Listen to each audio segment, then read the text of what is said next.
What's going on? What's going on, film fam? Welcome to another episode of Let the Film Speak. I am one of your hosts, Chop. Here, my main man, Willie Jack. Willie Jack, how you living, big dog? Hey man, feeling good, feeling great, man. It's 7 o'clock and I'm talking about with my dog, man. So I'm ready to get to it. Already, man. Y'all know what this is, man. This is the Wednesday show. So you know what we do on Wednesdays. We recap each and every game from the previous week. This week was week 10. So, of course, we're going to give you the recap of each and every week 10 matchup from this past week. Of course, we're going to talk about the performance of the week. And then you know, we got to leave you with the Thursday night preview. We got to jump into the Thursday night game. And, of course, if you've been paying attention and to sports of any kind, you know it's a big one coming up tomorrow night, man. So stay tuned. We're going to definitely do that. But before we do that, got to go through the house rules. The same as always. That's like, that's share, that's subscribe. Tap in with your boys. You know what I'm saying? If you're here, check in with us now. And don't forget to hit that notification bell, man. You do all those different things. Holler at your partners and be in the know. I guarantee you, we will not let you down. Announcements as always. You know I gotta start off the same way, Willie Jack. And it was 2 back-to-back for me, man. 2 back-to-back rough weeks for your boy, man. It was rough, dog. It was rough, man. And hey, it is what it is. But you know what? Yours truly, Let the Film Speaks on.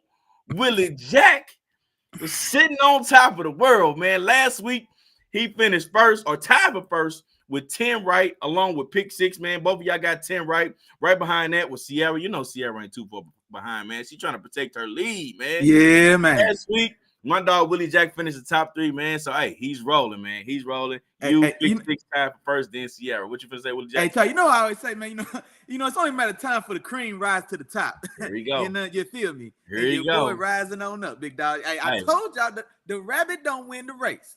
Slowly but surely, bro. Slowly but surely making my way up. Hey, well, do your thing, Willie Jack. I ain't mad at you, man. If I can't win, one of us got to, man. So, keep on doing your thing. Hold it down now. Already, man. Keep on doing your thing. And then the overall standing, Sierra, man, she's still chugging along, man. She's sitting there she's sitting in first. She's the first to hit that 100 mark, man. 100 wins on the season. Right behind her is Pick'em, then Sick'em with 95, and then in third place, man. You know, it's the Bam Bam. She's sitting at 93, man, right behind them. So those are our top 3 as of right now for our standings and to Let the Film Speak weekly Pick'em, man. So, hey, y'all doing your thing. Keep on doing your thing, and make sure y'all get them picks in, all right? Now, let's jump into a little bit of news, Willie Jack. We got a little bit of news for today, man. Of course, a lot of y'all probably heard some of the things already, man. So the first one we're going to jump into is after the game from Monday night, we had former offensive coordinator of the Buffalo Bills, Ken Dorsey, was fired, man. He was relieved of his duties after that. Man, golf clap. Jazz snap. Jazz snap, bro. Should I let you take over, Willie Jack? Go ahead, man. Talk to me about this one, man. How you happy day. Anybody that cheers for Josh Allen, that cheers for the Bills, you just doing cartwheels in your living room when you seen it come across your TVs. That I know you was. So a move that had to be made, man. The offense has been scheme or whatever the case, man. It's just been flat out putrid, man, since Brian Daboll got out the building. And they try to have Ken Dorsey kind of pick up with Daboll left behind and run with it, man. And it wasn't working. And it was obvious to see. It's been obvious to see the offense went from stagnant to now regress. And so it was time to make that move, man. And I don't know what it means for the rest of this season per se, but it was definitely time for some type of change to happen, man. Because like I said, it was it normally starts at the top. So now this is McDermott's kind of get out of jail free card. Hey, man, I'm bailing on the OC. Let's see how I finish up. See how strong we finish up. See what he does next year, man, because he could be next. Got you. And I'm with you on that, Willie Jack. I think this was definitely a scapegoat move, especially after I really put everything together and watched the performance. Now, we've been talking about Ken Dorsey since last year, since the performance in the playoffs, since just the structure of this offense since Brian Daboll left. And I know you was one of the first people to kind of point that out in terms of how this offense looked since he's left. So we've been talking about this for a while. So it doesn't necessarily surprise me that this happened. However, it does surprise me the kind of the nature of it happening. And I'll jump into some of those things when we get a little bit later into the show. I know a lot of y'all, a few people that's in here, they waiting on this part of the show because they've been waiting to get to this Bills Broncos game, man. So hey, we're gonna save that one for a little bit later in the show. So y'all stay tuned. We're gonna definitely jump in a little bit more on this particular game for sure. All right. No doubt. On to the next, Willie Jack.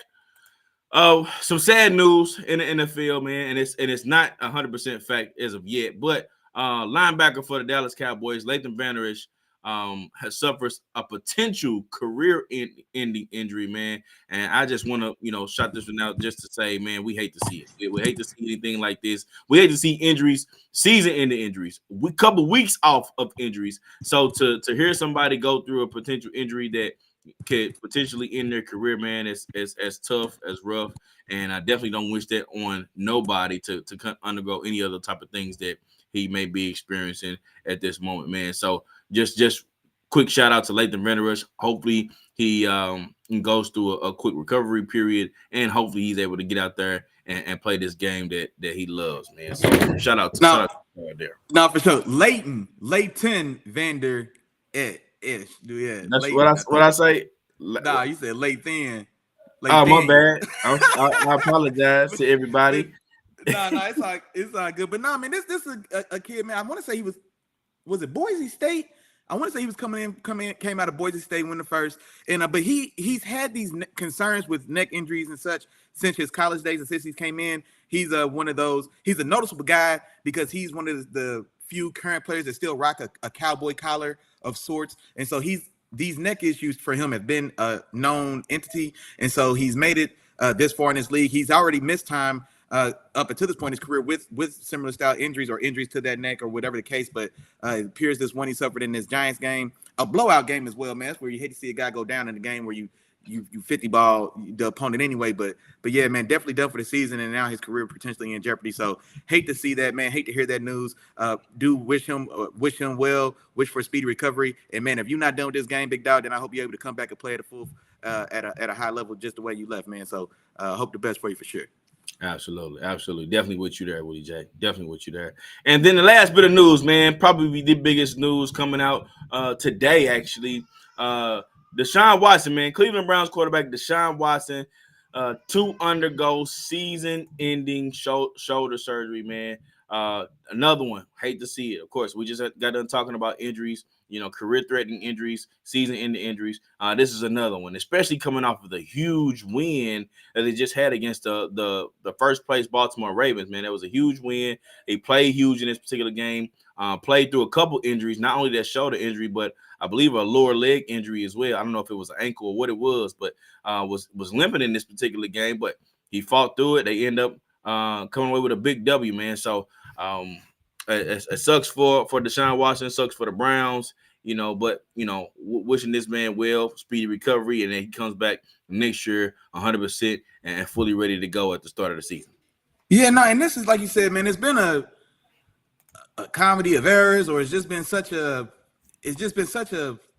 man. I'm struggling. I'm struggling with my words tonight, Chop. I don't know what's going on with me, big dog. But you're good. You're good. It's been such an up and down year for Deshaun Watson and these Browns, and so he had the issues with the shoulder early on. He missed some time. There was the debacle with the PR and with the doctor training staff about whether or not he was cleared to play and whether or not he was in condition to play or not. He was telling the team and the staff that, hey, man, it doesn't feel good. I can't go. You know what I'm saying? Now, the timing of it, like I said, it was 2 hours before kickoff that first game. The DTR ended up starting the rookie Dorial Thompson-Robinson or whatever. Excuse me. And so this shoulder's been an ongoing issue. He's something he's battled through or dealt with this whole time. And in a some mild sort of way, it almost kind of vindicates maybe, you know what? It vindicates all the vitriol. Talk to him, Willie. You know what I'm saying? Hey, we don't just drop predictions. We drop dictionary words. You know what I'm talking about? Man. Y'all can put that in y'all can add that to y'all vernacular. It Go vindicates All the vitriol y'all try to get at, man, when he tried to tell y'all for 8 weeks now the boy's shoulder ain't feeling right. We ain't selfish with the words. We ain't selfish with the words. Hey, there it is. And then come to find out, man, he re-injures that shoulder. They do the MRI and turned out it's actually a fracture. It's going to require immediate surgery, so his season's over. And so this is what's, if you're a Browns fan, this is painstaking, man. The Browns are one of those organizations, much like the Lions, where these people are starved for not to even say a winner. They're starved to be competitive. You know what I'm saying? Like for there's been decades at a time in which the Browns season's been over by October. You know what I'm saying? Like the years don't a lot of seasons. A lot of seasons. The Lions were like that as well. You know what I'm saying? This time of year, 15 years ago, they might have been 1-9, bro. Years over. You know what I'm saying? Like boys is playing their Bahamas vacation. You said, look, you said 15 years ago, about 4 years ago. It really could have been. You know what I'm saying? But and so that's what's so crazy, man. Is like they make these moves, they go through all these controversies, letting go Baker, bringing Deshaun in, giving him the money, giving him the contract, him being rusty and not living up to it. Then okay, now this year he's healthy. This is our year. We're gonna do it. The defense is lights out, number 1 defense in the league. Deshaun still not playing great. Then he's injured, or really is he? You know what I'm saying? So they go through all of these waves of emotions, and then now it finally looks like after this win, oh man, the Browns are ready to turn the corner. It's finally clicking, Cleveland. Yeah, it's finally clicking, Cleveland. And then now, boom, broken shoulder, surgery, done for the year. And so now, what do you do at this point? Like you said, you're 6-3, a huge win against a division rival. And like you said, you're at the midpoint of the season. You still got the number 1 defense. I mean, man, I don't know, man. What do you see for these Browns going forward, man? Is there any rainbow or is there any sunshine at the end of this rainbow? What's going on? Well, hold on, okay. It depends on what you define as sunshine. And you know what? That probably didn't make no sense. What's that in rainbows? Because it's something. Don't worry about it. I'm gonna break it down. In rainbows. Don't even worry about it. We're gonna find Skittles. We're gonna find something, a pot of gold. We're gonna figure out what's at the end of this rainbow for sure. But here's my thing, though, Willie Jack. My thing is, it really depends on what they would view as success. At this point, with Deshaun being out for the season now, I think that making the playoffs would be a success for them. And I think they still can, because we saw them with a backup quarterback in P.J. Walker and Dorian Thompson. Now, they have decided to go with Dorian Thompson moving forward. I don't think that's the smart decision for them.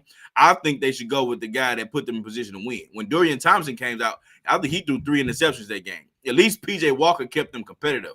You know, so if you get out there and you push P.J. Walker, you allow your team to still be competitive, and maybe you squeak out a few of these wins. You know, maybe some of these wins could look like some of the Steelers wins they've been having, and it's not all pretty and fine and dandy, but because your defense is so good, they still gonna keep you in these games. So I still think that they can make the playoffs. It's just a matter of them holding it together, limiting mistakes, because they still got a solid offensive line. They got a good run game. You know, they got some pieces. So if they limit mistakes, I think they still got a chance to make the playoffs. But I think that's as far as it goes, though. They don't go much farther than that. And I'll tell you what, man, as competitive as this AFC North is right now, the AFC North, all 4 teams are, if the playoffs start tomorrow, all 4 teams in the AFC North are in the playoffs. But no, I don't know, man, if I think on the strength of that defense that I don't know about yourself. I haven't pulled up their remaining schedule and see kind of like maybe how the chips may fall or whatnot, but it may be a tough road in the playoffs. It may be a tough road to hold on to that spot they're in now to make the playoffs. But I think this does open back up the door now for a team like, let's say, the Chargers, who can maybe make some style of rally this season. I know they're 2-6 right now. You know what I mean? That's a good call, Willie Jack. You know what I'm saying? But maybe now, let's say if a team like the Chargers, if they rally and now maybe they come in and they could take the place of a floundering Browns team now that they don't have Watson. So I could see maybe something like that happening, or even a longer shot than them. But let's say this brand new turned over leaf Raiders team, if they somehow start to stack wins, 2 wins turns into 3 turns into 5. You know what I'm saying? Like if they find a way to kind of stack some wins now with their new regime and that new energy in that building, if maybe something, you know, maybe it opens the door for another team that probably was going to be out of it to now maybe kind of regain hope for the second half of the season. Here's the crazy part, Willie Jack. There is 1, 2, 3, 4. There's 4 teams right now in the AFC with 6 wins. 4 teams. Okay. And Two of them are not division leaders. Then you got, let me see, how many teams with 5 wins? 1, 2, 3, 4, 5 teams with 5 wins. So each and every one of these teams are in the mix. Now, and don't get me wrong, there's some 4-win teams that are still in the mix. There's some 4-win teams that are still right there. They can definitely get there and make the playoffs. But though that's how loaded the AFC or unloaded, however you want to list it, however you want to. No, it's loaded. That's how loaded the AFC is right now, because literally it probably like 95% of the AFC can still make the playoffs as of right now, as of today. Yeah. So that's crazy, Willie Jack. And coming down the stretch, we're gonna see who's who for sure. Like the cream will rise to the top, my brother, every time. That's what you say. Yeah. All right, Willie Jack, man, it's about time for us to jump into the game. But before we do that, I know some people that done rolled in here and hollered at us. I don't know if they commented or not yet, man. We need to do a film fam check-in, man. Let's do a film fam check-in. Hey, for sure. People, man, see who done rolled in here. No, for sure, man. They was in this thing ready to go, man. First off, man, first one through the door, man. Our dog, man, our favorite co-worker, ZB in the building, man. He said, happy Wednesday. Let's go, man. He's ready for another good one. Jarrell in the building, man. Jarrell was right behind us. It sounded like Jarrell like, hold on, big dog. I'm the first comment in this chat. What you got going on, man? But no, man, day one game, Jarrell, man, always in the building, holding us down. You know, we appreciate the love, big dog. Man, look, ZB, look, they already on my head too, boy. Look, can't wait to talk about Lil Josh. Hey, don't worry, we gonna get to it, man. We gonna get to it. Look, Jarrell already calling my plays. Look at this, Jarrell already calling my plays. Now you working for the other side, man. Come on, Jarrell, we better than that, big dog. We better than that, baby. Come on, man. Hey, they love you. They love you when you up, man. Hey, but they gonna kick you when you down. Man. That's how it goes, man. Also, man, we got our dog, man. Shout out to our brethren, man. Our dog Miles in the building. Hold on, man. I thought I see. Here we go, man. We got Sis in the building. We got Mrs. Boyce as well. Appreciate you as always. And then, yeah, man, y'all know what's going on, man. Y'all holler at us in the chat, man. I'll find time to shout y'all out. But yeah, let's go ahead and get into it. They ready to go. Absolutely, Willie Jack. Since they ready to get into it, man, let's go ahead and jump into it. First game on the docket, man. I wish it was a better game to kick it off with, but hey, it is what it is. We had the Germany game, Willie Jack. The Germany game, the Colts in Germany, they end up defeating the Patriots 10-6, man. 10-6. What was your take on this one, Willie Jack? Man, look. Hey, I'm cool with whatever you want to do, brother. I'm with you. Man, look, man. This game right here is just, I can't believe they flew 2 teams to Germany to give us this product, for one, this is the product of football they gave to Germany. Germany fans, Frankfurt, I apologize on behalf of the NFL, because nobody wants to sit there and watch the Jets the Colts and the Jets, I can't even talk. The Colts and the Patriots. It could have been Colts and the Jets. It could have been exactly. Any one of those teams you named.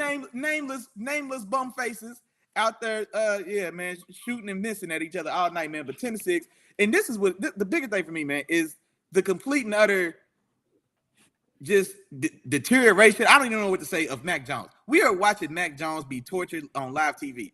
Them putting Mac Jones in these games only to always show cutaways of him getting cussed out on the sideline, and then him succumbing to like his mental psyche, bro, has been destroyed. You know what I'm saying? Like, and there's no avenue for him to be successful. He gets pulled in this game. You know what I'm saying? You know how bad you got to be to get. But he got pulled about 2 times this season already. That's what I'm saying. And when he's getting pulled, Bradley Zappe's behind him. So we not only he's getting pulled, and this is just 2 times this season, and you might even be shorting him one. It feels like he's been pulled more than that. And he got pulled a couple times last year as well. But you're getting pulled for a guy named Bradley Zappe. Bradley Zappe comes in, man, what? The fake spike intercept. I mean, it's almost comical how poorly the team looks to be performing, or I guess we should say offensively. It really truly is, because also we got to look at this as well. This Colts team was held to 10 points as well. You know what I mean? Now it is in Germany and all these things or whatever the case, but this is a Colts team and an offense with Gardner Minshew that not too long ago put up 30 points against a Colts team that came back and beat the Ravens, for one, like we said. So they've got a quality win against a very quality opponent, and they just put up 30 points in a shootout game against the Browns. And there we go. There we go. Boom. The Browns, the number 1 defense in the league, a defense that we just saw that we just were talking about in this game with Baltimore. And so this is a very capable offense in a very capable opponent, and you hold that team to 10 points, and then on the opposite side of the ball is so putrid. We can't get anything going. We can't get anything mustard. And so, yeah, man. So disastrous game to see. A game I I tried to watch. We watched a little bit of during the show, and I had to go back and catch it. But man, it was a painful watch even when I went back. Absolutely, with Jack, and I'm there with you, man. And I'm not gonna stay in this one too long. It was an early TD drive in this game, and after that, this game was pretty much over, man. Nothing. This game was over. Yeah. That's why the final score was 10-6. So you can only imagine what this game was like when we had to go back and watch it. You know, yeah, that's what I'm telling you. So, that was torture. So some of y'all already went through the torture, you know, early in the morning, thinking like, oh man, we got some football early this morning. You know, I got my pick in. You know, I'm gonna watch this game, see what's going on. It's the only one on TV, right? Now we had to go back and watch this thing again after that. You know what I mean? So it was a rough game. But I will say the Patriots, they shot themselves a lot in the foot a lot in this game when they moved the ball. They just couldn't get anything going. They ran the ball all the way down the field, and then all of a sudden they start passing in the red zone. Then in the fourth quarter, with around 4 minutes left, it was like 2nd and 12 from like the 15-yard line. Jones throws an interception. You know, so those are the type of mistakes you just can't make in those situations. They just, like I said, kept shooting themselves in the foot. Mac Jones sacked 5 times in this game before he was pulled. You know, it was just rough. It was just rough. And then for the Colts, I mean, they're one of the teams that's technically in the mix for the playoffs. I don't necessarily look at them as a playoff team, though. But in their case, kudos to them. They still came away with the W all the way in Germany. So kudos to them, man. They get the W. No doubt. Absolutely. And Willie Jack, I'm just gonna go ahead and give you a heads up, man. I ain't getting none of the comments today. I don't know what's going on. Okay, I got you. Don't worry about it. I ain't getting none of them. So if you do, just I'm gonna give you a peek. If you pull one up, then you know we can talk about it. I got you. Keep it pushing. All right. I got you. Cool. Well, let's go ahead and go to the next game, Willie Jack. Let's get out of that one. We got the Houston, man. A good game right here. This is a good one. We can get into this one for sure. The Houston Texans go on a roll to take on the Bengals and win this game 30-27. So let me clear this up before I jump into it. On the outside looking in, this looks like, oh man, this boy is for real. These boys for real. It could have been it was a shootout, a little, well, not necessarily a shootout, but these teams was going back and forth a little bit. But when I went back and really jumped into this game, man, this was some sloppy football play. Okay. And it was on both sides. Stroud threw an interception, 2 lost fumbles. The Houston Texans had 7 penalties in this game. And then on the other side, Burrow, 2 interceptions himself, and then held to 7 points until the second half. You know, so this game wasn't all it was cracked up to be, probably until just towards the end of the game. Okay, because the Texans defense, they smothered the Bengals. You know, they did a great job with that, 4 sacks against Burrow. And Burrow honestly was bailed out by his defense. Bad interception with 3 minutes left by Stroud. I think Willie Jack made a post about that one. A terrible interception. Yeah. The defense, like I said, picked it off Stroud, and then it was a big stop after a touchdown. But going back, and this is gonna be my thing, Willie Jack. This is gonna be my thing. I'm gonna start a so what campaign. Okay, so what? So what? I've been having a bad game all game. So what? I've been doing all these things. Burrow comes out, he puts the ball right in the hands of Tyler Boyd to go ahead in this game with a little bit over a minute left. Now, that's still a lot of time, but you did what you needed to do. Because he dropped the ball, they have to go for a field goal instead. So they kick the field goal, tie the game, but you leave C.J. Stroud some time. And C.J. Stroud is trying to tell us, we keep saying we ain't ready to put him there yet, but he keep trying to tell us, hey, man, yeah, I don't know what y'all waiting on. Y'all need to go on here and try to put me up there, boost me up in this guy. I don't know what I need to do. He puts together a game-winning drive. They come down, kick the game-winning field goal, and they beat a tough Cincinnati Bengals team on the road, man. So good job for the Texans. Big win for them. No, and just like you said, man, definitely this game, like you said, 30-27, you might think it was a back-and-forth affair, you know, I'm sure, like let's say, like the Lions-Chargers game. But no, it wasn't that at all, man. It was a pretty slow-going game in the first half of this game, and then we get 40 combined points in the second half of this game. And just like you said, man, the opportunities were there for the Bengals. And then kudos to the Texans, man, who just keep chugging on along, man. They keep chugging on along, making plays when they had to. The Bengals, like you said, man, kind of shooting themselves in the foot. And then, like you said, as poorly as the game it went for Burrow and those Bengals, I know he throws 2 interceptions in this game. He threw a touchdown pass to a butt naked Tyler Boyd, an experienced veteran. First off, I mean, it just. I don't know how he dropped the pass. Like I said, I mean, he just goosed it, just butterfingers it. And so, Yeah. like I said, now we leave 4 points on the board. And so now instead of taking a 4-point lead, well, now we take the field goal, and now it's a tie ball game. And then the young gun man, C.J. Stroud, and those Texans, they do what they have to do, and they're able to go down there and get it done. And so, but like I said, man, if you're this Texas team, performing way above expectations. I don't know anybody outside of my dog Tom, our resident Texas fan, man. Anybody other than Tom, and you a Texas fan, if you said that you seen this Texas year coming in, or if you've seen kind of this style of success this early from this young team, man, you lying through your teeth. And so just to see how well they're doing, how competitive they're being, and they're getting quality wins against real opponents. And not only that, like, they're going out and getting them. You know what I mean? Like we said, just that game 2 weeks ago against the Bucs. And so now I want to see as well, man. Like I said, the Browns.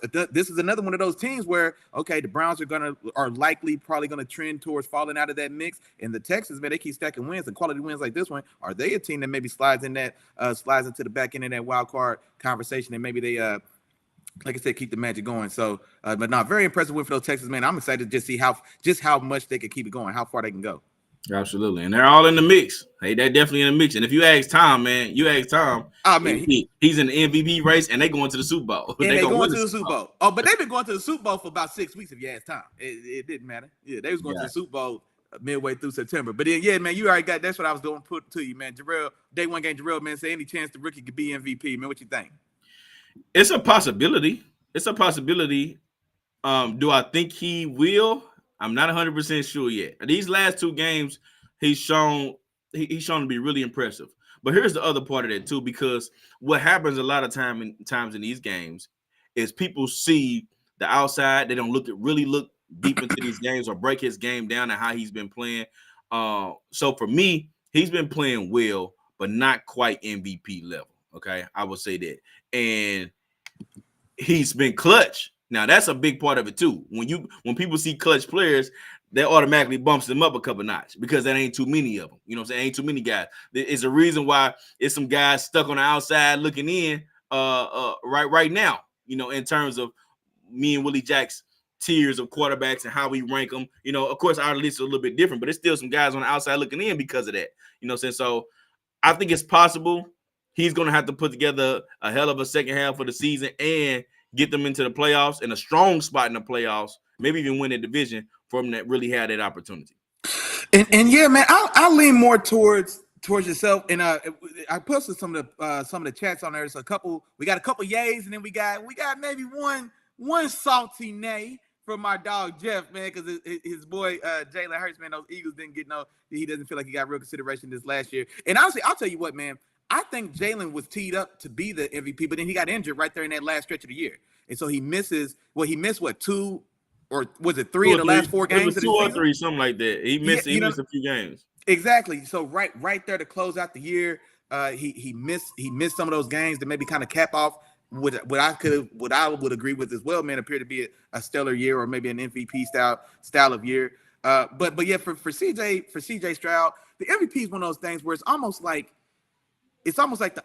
an all-pro team as well. Like you do kind of have to, generally speaking, you do more so have to be kind of an established name. So it's not necessarily an award that they just kind of give out on an offshoot, like just shot in the dark, just lightning in a bottle year, and then now you get it. I mean, I don't know if he'll get it on the strength of that. But here's the thing about it as well. I don't think there's a clear front runner for MVP this year. Nope. You know what I mean? Like if Patty got it, I mean, it'd be just as much his name as anything else. If Joe Burrow or, you know, like the guys we're used to seeing in this conversation, I don't think they're putting any strong. If there's anything, together. I would say there's a receiver in front, and that's to me, that's still Tyreek Hill is leading that race to me. You know, and see, yeah, and the thing about that as well, because I'm with you. Like I was on the Tyreek train as well. And not to say I got off, but it is hard to. I think the Tyreek as a receiver. With the excellent play that we've seen from A.J. Brown, who, mind you now, A.J. Brown's only like 80 yards short of Tyreek Hill, 70 yards short of Tyreek Hill's total yardage. And so we've got another guy playing damn near as well, you know what I'm saying, as well. And so I think that kind of takes a little bit away from his team. And then also that Dolphins team on a whole as well, not not winning the big games that they need to. So Tyreek is still definitely the fuel in that engine for sure. But I do feel like maybe he's kind of his campaign or his push for it is kind of cooled down just a little bit. And so, but man, with it being as wide open as it is, I think he's gonna have to. It would have to be overwhelmingly. It would have to be overwhelmingly like, what are we doing? It's gonna have to be one of those A-Rod years where and he's on pace. He's possible to do one, but I'm talking about A-Rod puts up a 30 touchdowns, 4 picks, and they're like a front runner for like a leading 1 or 2 seed style of team or something like that. You know what I mean? So what, they're like 5-4 now. So I don't think at 9-8, I don't think that's enough for it. You know what I mean? I think they'll have to make some type of 11-5. They'll have to be a 2 or 3 seed or something like that, where they're at the forefront. And that's what I was saying. They're gonna have to win the division. Exactly. Because right, yeah. believe it or not, a lot of what the MVP goes towards too is wins too. Your team has to win. If your team doesn't win or is up there, to that standard, then yeah, you probably won't get it. No, for sure. Gotcha. All right, well, let's keep it moving, man. On to the next game, man. We got the New Orleans Saints. The New Orleans Saints go to Minnesota to take on Big Josh and the Minnesota. Oh, my fault. Oh man, boy, y'all wildin'. Y'all wildin'. Big Josh. Now 2 games get you Big Josh. Big Josh and the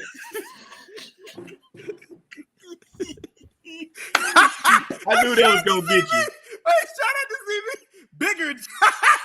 Shout out to Bigger Josh. Hey, I love it. Shout out to Bigger Josh, man. Shout out to Bigger Josh. But man, the Vikings, man, they do it again. We go out, and I doubt them in the second time around. I think it was a fluke the first time around, and they say, nah, we weren't playing around. We still doing this, okay? And I'm gonna do this again. I did this earlier in the season. I just put out a few different videos. Y'all probably seen them. If you're not following us on TikTok or Instagram, you know what I'm saying, go follow us. Let the film speak. Go check us out. But I was just shouting out the Brian Flores and the defensive coordinator, and I want to shout him out, but I also want to shout out just the coaching staff in general. And I'm starting with Kevin O'Connell, man. First off, losing Justin Jefferson, arguably the best receiver in the league. Then you go and you lose Kirk Cousins, okay? And you haven't missed a beat. They after losing Kirk Cousins and not having Justin Jefferson, you go and put up 31 against Atlanta, who was a top 5 defense at the time, and then you go put up 27 against the Saints this past week, who's a top 10 defense as well. You know what I'm saying? So you got to give a lot of credit to this to Kevin O'Connell and what he's been able to do with this offense and being the head coach, because right now, quite honestly, he's doing coach of the year type stuff right now with this particular team, having them still in contention, having them still been able to win these games. Like, he's doing some great things with this team. And I've already talked about Brian Flores and what he's doing. Took what was a 31st ranked defense last year with some of the worst talent to a 13th ranked defense this year. Okay, he has this defense playing with more energy, more intensity. They out there having fun, and of course, maybe it's because Brian Flores likes to blitz, because you know how it was, Willie Jack. You know, you was rushing after the quarterback every single play.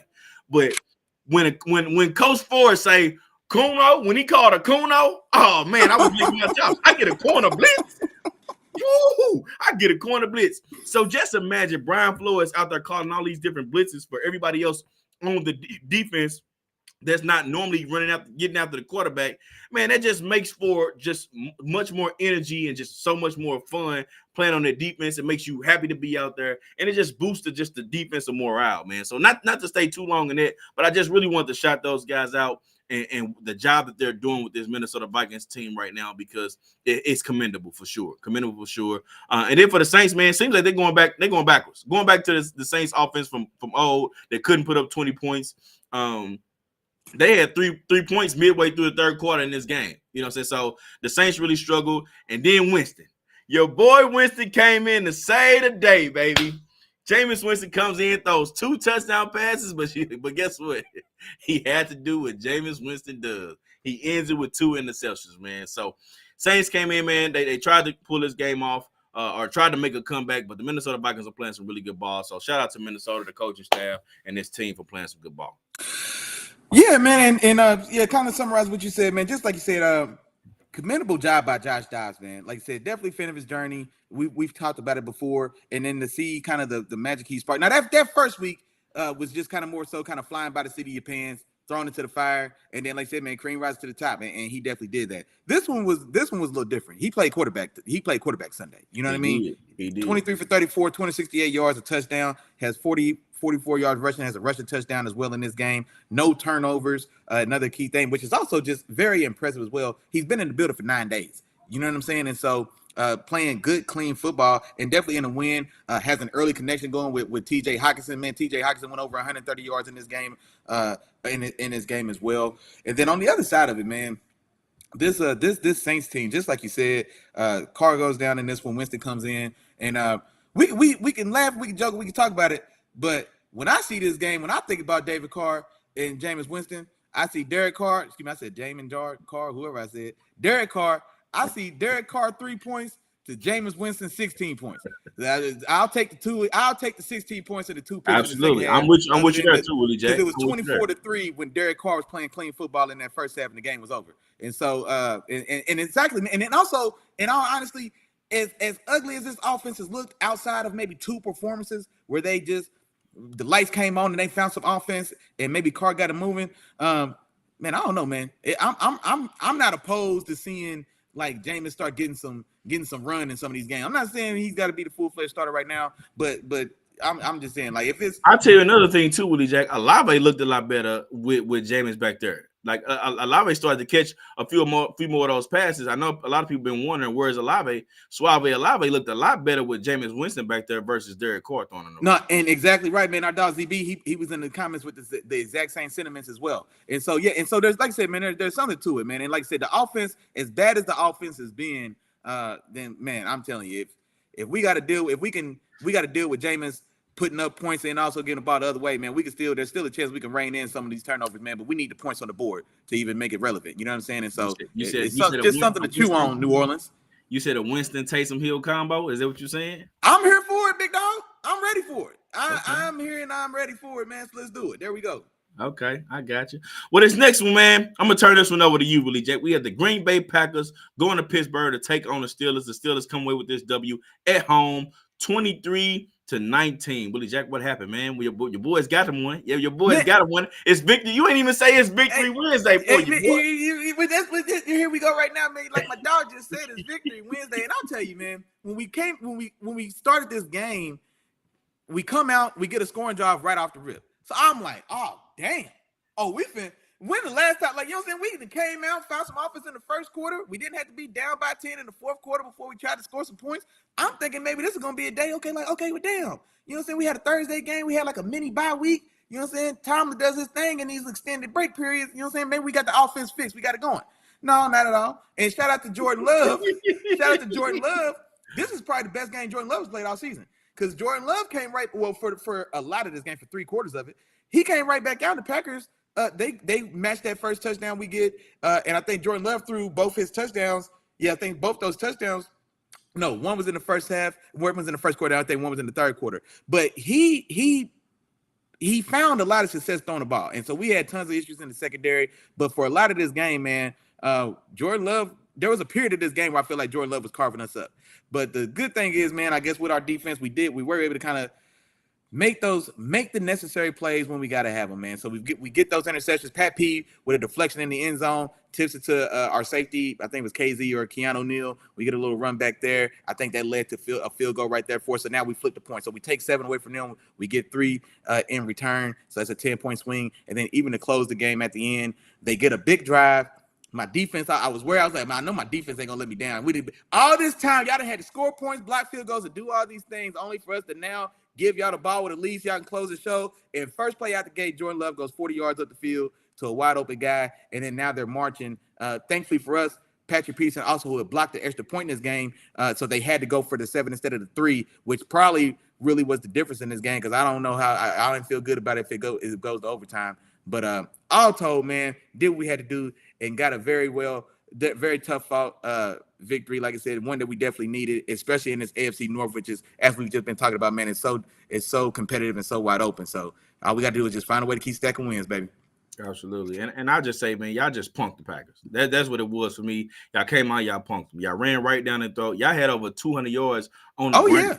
This is like the Steelers aren't a team that usually runs the ball very well this year. Like this year, they haven't been that strong running team.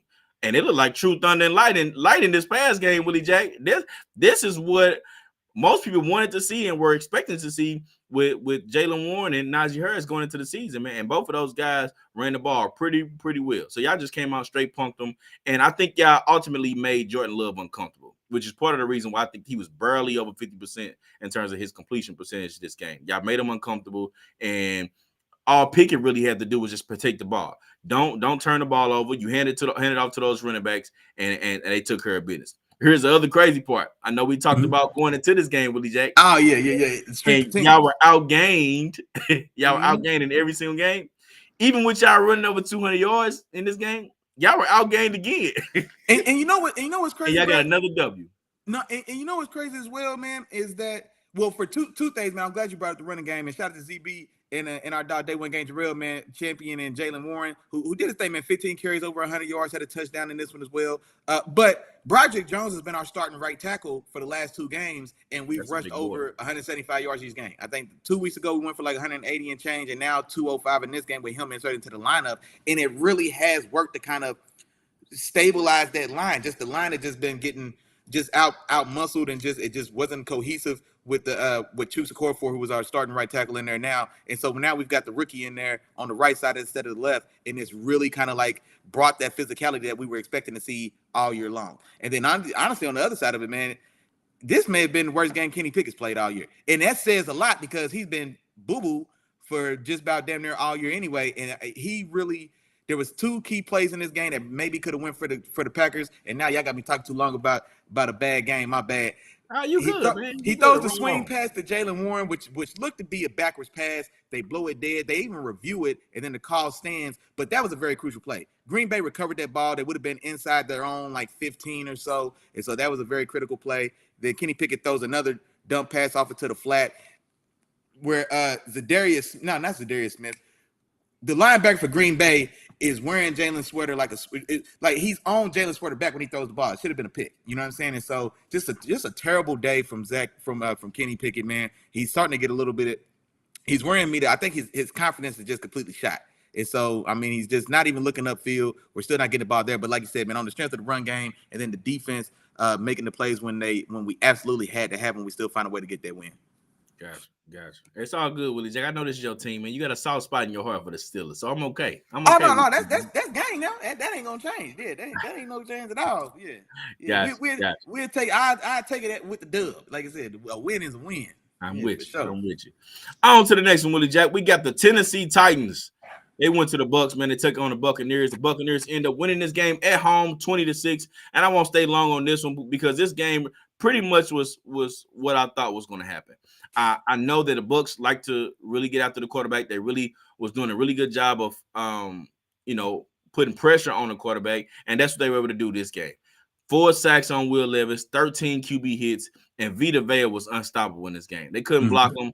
You know, he was in their backfield. He lived in their backfield pretty much this entire game, which is pretty much what they had to do too, because you didn't want to the one person you don't want to get going is Derrick Henry, and they didn't allow him to get going. They shut him down. They made it harder for that Tennessee Titans team, they took care of business. They controlled the ball on both sides. So big win for the Bucs, taking care of business at home, and Will Levis is starting to cool off a little bit. Cool off since their first performance of his first start this year. Yeah, no, and that's a good point as well. Like I said, Vita Vea definitely was a man amongst boys on that Titans offensive line. But that's the thing too. I don't necessarily want to say Will Levis is cooled off. He's just a rookie playing in his second start. You know what I'm saying? So I don't think it's necessarily hot or cold. He's just, he's just taking his lumps that he's gonna take going that far. But yeah, the recipe it's not as much of a recipe for success when Derrick Henry goes 11 for 24 on a team that's starting their rookie, like I said, his second game in the 9th week of the season. But big day for Mike Evans, man, 6 for 143 and a touchdown. And so wanted to shout him out for having a big day. Baker goes for over 270 yards and 2 touchdowns in this when they get out with the dub. And then shout out to our dog ZB, man. Shout out to our dog ZB, who also pointed out, man, that the Bucs were definitely desperate for this win. And so damn, I lost train of thought. Yeah, definitely for this win, like I said, to try to keep themselves abreast of the NFC South. Like I said, with the Saints not running away from anyone and actually, like I said, falling back down into place. And so now it opens the door for the Bucks to stay competitive there. The Falcons, the other team to compete with at the top of this division as well. And so, like I said, that division is still wide open. So yeah, you're right on check, ZB. They definitely need this one. Yeah, because right now they're sitting at a game back from New Orleans, who's still in first place. New Orleans sitting at 5-5, first place in the division. Right behind them at 4-5 is Tampa Bay, and at 4-6 is the Atlanta Falcons. So all those teams still in it, and this looks like it's going to be the worst division in the NFL again for the second year straight. You know what I'm saying? So that's where those teams are in terms of that. Now, Jack. I was my bad, man. This one came in kind of late, but I thought I could catch it real quick. Said, does King Henry not have any more? Why they not leaning on with the rookie QB? I don't think the problem's Derrick Henry. That offensive line is definitely an issue for sure. And then also you got to keep guys honest. You know what I mean? So we've got to give people a reason not to. Everybody can't be 6 yards within the line of scrimmage. You know what I'm saying? Or so we've got to find a way to give him some type of availability to run. But I think in a different team or a different situation or a better line or just whatever the case, I think Derrick Henry still has the goods. I think Derrick Henry still has the goods. But when you're on a bad team with a bad offensive line, bad quarterback play, I mean, and especially in a game where you get down, I think you get down pretty quick. And so now we got to kind of go away from you. I don't think that the problem is Derrick Henry. I think maybe a change of scenery would have did wonders for him. Gotcha. And I was gonna say that too, Willie Jack. Probably a change of scenery, and then I also think this team is just changing their personality, changing who they want to be on offense. Of course, Derrick Henry is getting older. I still think he has it as well. He's not getting as many touches. I think I talked about that last week. He's not getting as many touches as he used to get, on a week-to-week basis. So I don't know what's going on with that and the reason why, but I wouldn't charge that to Derrick Henry, but more so with the utilization of him. So I'm with you there too, Willie. No doubt. On to the next one. Now, these two back-to-back, man. We're going to go to our games of the week, Willie Jack. So my game of the week this past week, I had the San Francisco 49ers going to Jacksonville to take on the Jaguars, and it turned out to not be a game of the week. Not be a game of the week at all. It's turned out to be just a straight blowout. 49ers win this one 34-3, and 49ers really bounced back with vengeance, okay? And in my opinion, I feel like they did what they were supposed – well, they came out the way that they were supposed to in this particular game. After losing 3 straight, you go on a bye week, you get a little healthier, and you also, you're supposed to be one of the better teams in the NFL. You going into the season, you were looked at as a potential Super Bowl contender. So there's no way you come out after this bye week, after you get healthy, and lose this game. And they came out and they handled business, and they came out and destroyed the Jacksonville Jaguars. Brock Purdy, here's my analysis of how Brock Purdy played. I think he made some skeptical plays, but some great plays. And you can see when you watch him how sometimes his skeptical plays can turn into interceptions, you know what I'm saying? But then also you'll see a play where it's like, dang, man, that's a great play. He could be a guy, so you kind of go back and forth, but I think this is who he is. I think this is what you're going to get from Brock Purdy. Just as the season goes on and continues to go on, and when you get into the playoffs. That first touchdown pass he threw, going to his left, throwing it back across the field to Brandon Ayuk in the back of the end zone with about 2 or 3 Jacksonville defenders there. First off, you don't even have the arm strength to make that type of throw. Okay, let's just be honest. You don't have the arm strength. The throw was a little bit of a lollipop type of throw, but it was just in the perfect spot to where it had the perfect trajectory, and it went over the heads of the Jacksonville defenders, and Brandon Ayuk was able to get it at his highest point and come down with that touchdown. But here's the other thing. The second touchdown pass was a dime. I'm talking about he had about 3 guys in his lap, pressing down the middle of the pipe, and he drops a dime deep down the field. I believe it was to George Kittle up the right sideline who beat his defender on a wheel route, and it ended up being a touchdown. So it's like you see those 2 different types of plays, and you can see how the first one can go either way, but the second one, that was just a great play. You know what I'm saying? So you just see those type of things from him. Ultimately, the stats look good. So you look at the stats, it's like, oh, man, he had a wonderful game, and we'll get into the performer of the week that I predicted in a little while as we get later into the show. But either way, stat-wise, he had a pretty good game. But everything else was just clicking for the 49ers, and with the Jaguars, and I'm gonna get out of here, Willie Jack. And no, do you think? But with the Jaguars, this is the team. Well, one, they didn't show up, but this is the reason why people question them. They question them in terms of what they can actually do and how successful they can actually be, as they kind of go into the playoffs. You can't go out here and lay an egg against one of the better teams. You have to be ready to go, and I'm talking about coaches. You have to get the players ready. Players, you have to be motivated just on your own in general because of the game and the magnitude, and you just can't come out and lay an egg like this. Like, the 49ers winning, I picked them to win the game, but 34-3, nah, it can't happen like that. You know what I'm saying? And this is part of the reason why a lot of people question the Jaguars, who they are and who they can be moving forward onto the rest of this season. But 49ers take care of business, they blow them out, and they get the W. No, and just like you said, man, this was it was I feel like a touchdown party for everybody except my dog C-Mac. Man, how C-Mac go from breaking Jerry Rice's consecutive touchdown record to a game in which the fullback got a touchdown in this game. Kyle Juszczyk got a touchdown, and my dog C-Mac didn't get in the paint.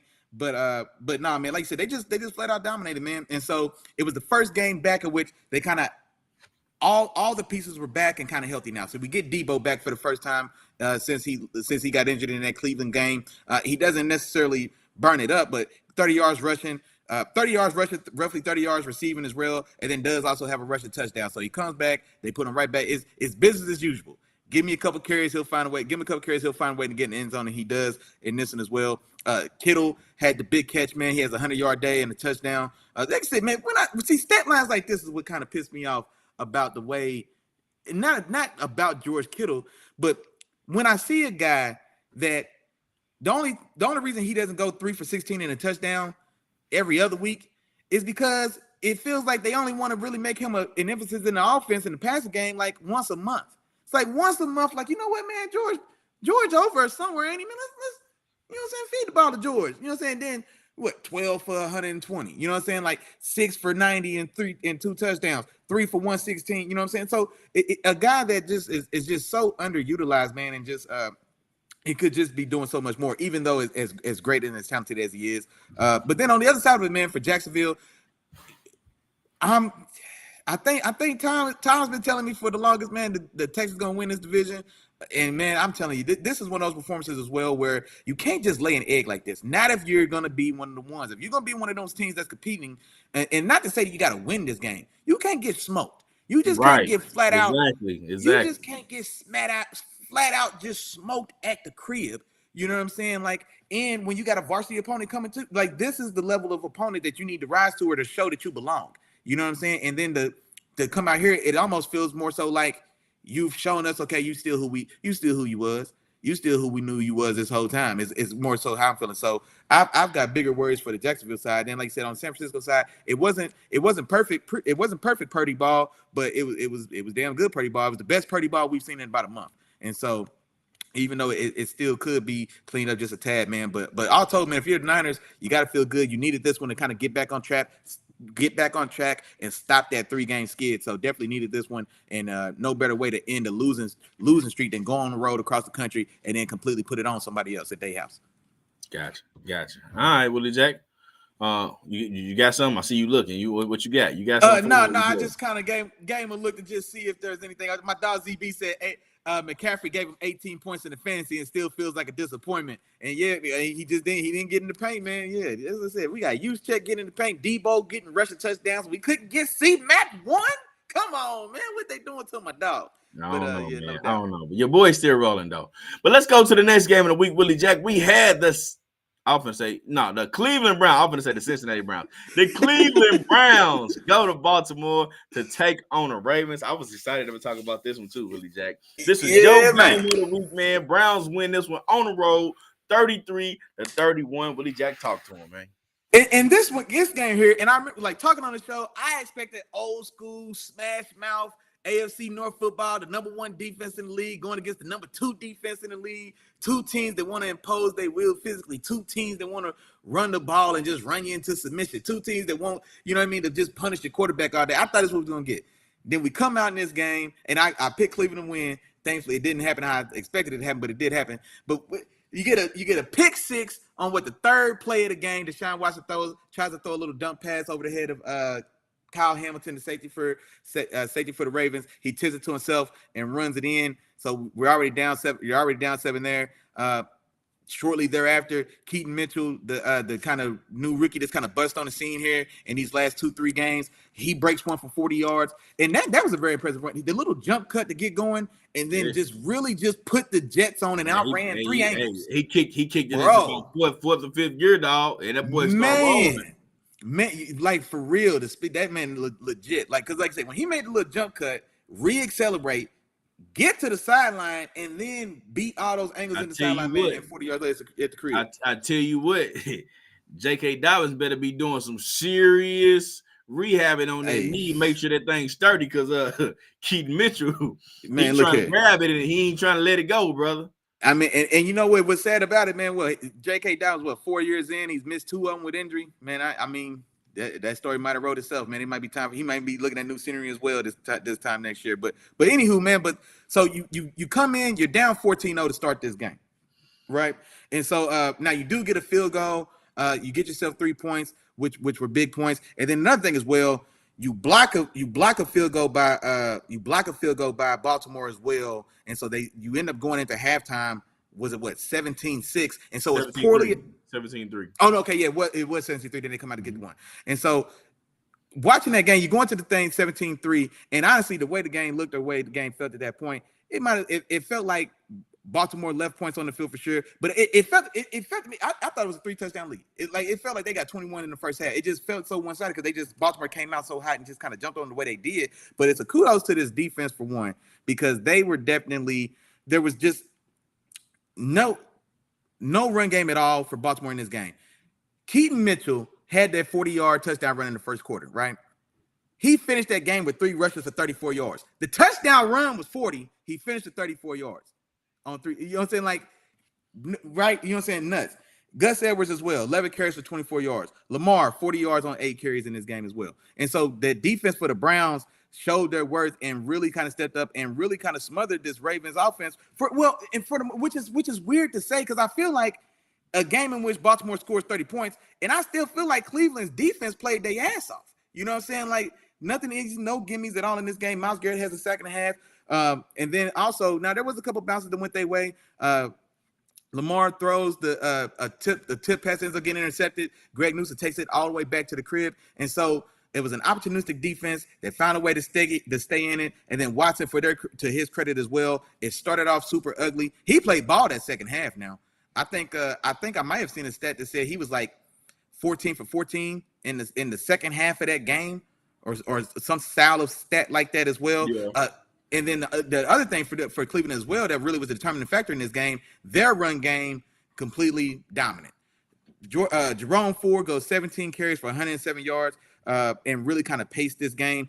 Kareem Hunt goes only 30 yards on 10 carries, but boy, that was a grown man touchdown run. And I think I commented on that one in the group. I'm talking about carrying a couple boys in, putting 2 defenders on your back, getting in the end zone, did a couple push-ups on them boys before you got up. You know what I'm saying? So, like, Cleveland really was the team that did what I was looking for when I wanted to watch this game. I just didn't expect it to be 33-31, but to see which team was going to be the more physical, which team was going to be the team that imposed their will on the other team, and then which defense was going to be the one to really be the difference in this game. And Cleveland did it all the way around. And then, like I said, man, on the other side of this, man, Lamar and these Browns, or excuse me, Lamar and these Ravens, it's the third game.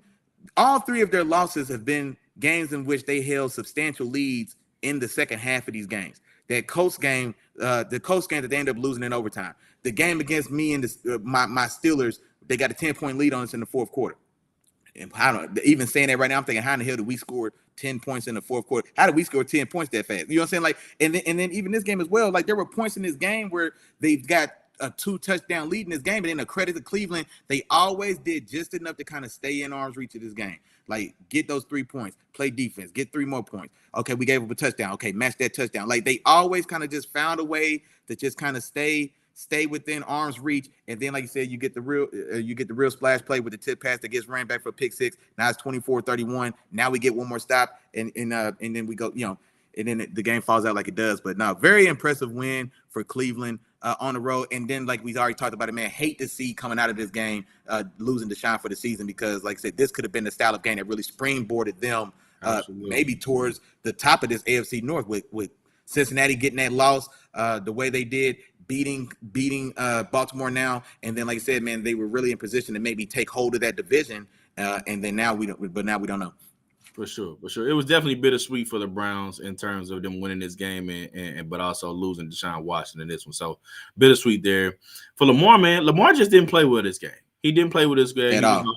And as for explosive, well, for how quick they scored those points, of course, we already said it was a defense. One of them was a defensive touchdown early, but you watch him throughout this game. He missed a few throws in this game, a couple that could have been touchdowns. I know he missed. I don't know if it was Rashawn Bateman or Flowers on a deep pass. He overthrew him, which could have been a touchdown. Then he missed a couple first down throws on third downs that were very crucial. So those were opportunities that were left out on the field for this Baltimore Ravens team because of Lamar Jackson missed some of those plays. Okay, he missed some of those plays. So Lamar Jackson was just off in this one. But even still, it shows you how dominant this team could be because they were up 31-17 going into the fourth quarter. I mean, there you go. Yeah, in the fourth quarter, they were still 31-17. So it shows you how dominant this team could be. But if you remember, Willie Jack, I kept saying the passing game. He's still going to need to, and we're not seeing enough from the passing offense of this team. And when you go up against a team like the Cleveland Browns that can neutralize your run game, man, you got to pass, man. You got to pass your way out of it, you know. And for everybody that keep coming to me talking about Lamar Jackson should be this and should be that and should be this, that is the aspect that he still has to show, and he still hasn't shown it just yet. Now, as good as they've been all season, that's cool, that's fine and dandy, and that's also brings me to my other point, and we'll get to the Bills too, Willie Jack. When we were talking, when you were mentioning the Bills and the Chiefs. When you're winning, man, it silences a lot of those little things that you may have, or those issues you may have with your team that people just not gonna talk about because all right, whatever, they win it. It is what it is. You know what I'm saying? The Eagles, they win it. All these different teams, they winning. So all right, whatever. You know, but these are some things that I kind of saw. But kudos to Steven. You finna say something? No, go ahead. But I'm gonna say what I'm gonna say is kudos to Kevin Stefanski. Steven. I was trying to think who you were talking about. Like, what are you talking about? Who is that dude? And the reason why I want to say that is because he stuck to his game plan.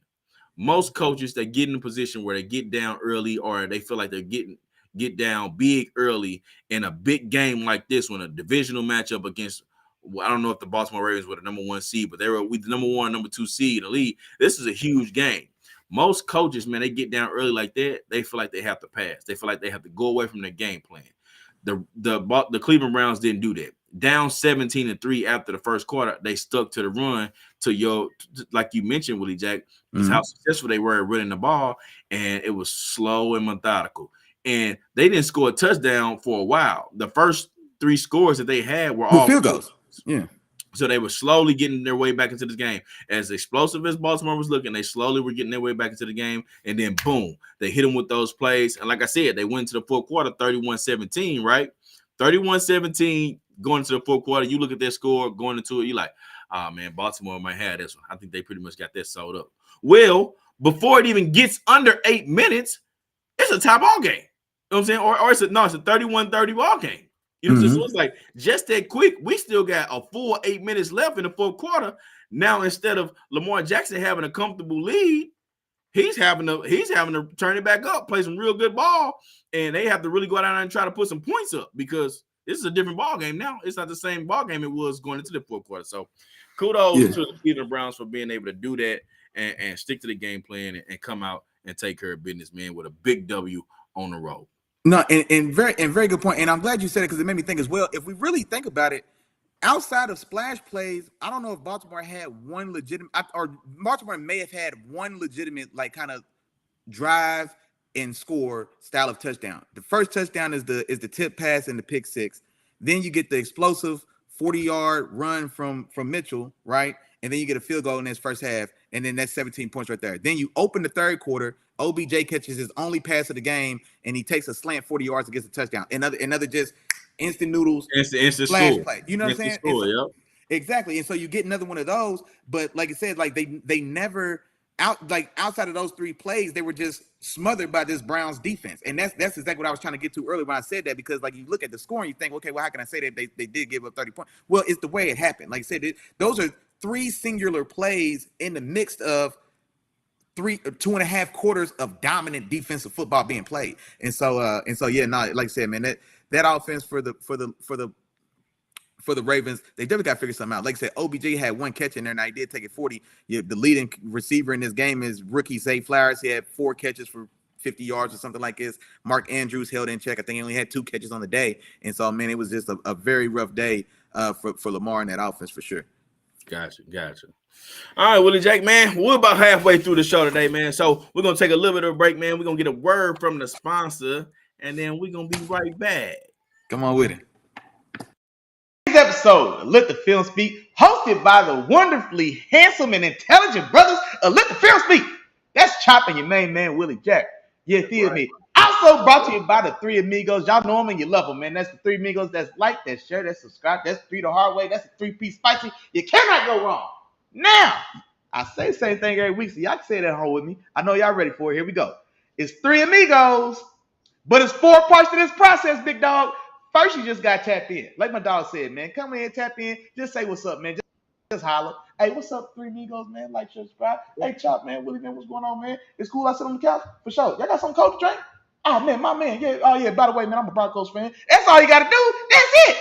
That's easy. And Chop, come in, sit down, get comfortable. Get a cool adult beverage and let us know who you ride with, big dog. Then tell a friend. Like, man, that's a nice feeling here, ain't it? Man, it's cool, man. My homeboy was out. He was down. Man, it's cool. I can tell a friend. Tell a friend, man. And you know what? Even better than that, you can tell your friend to tell a friend. Guess what? There's more.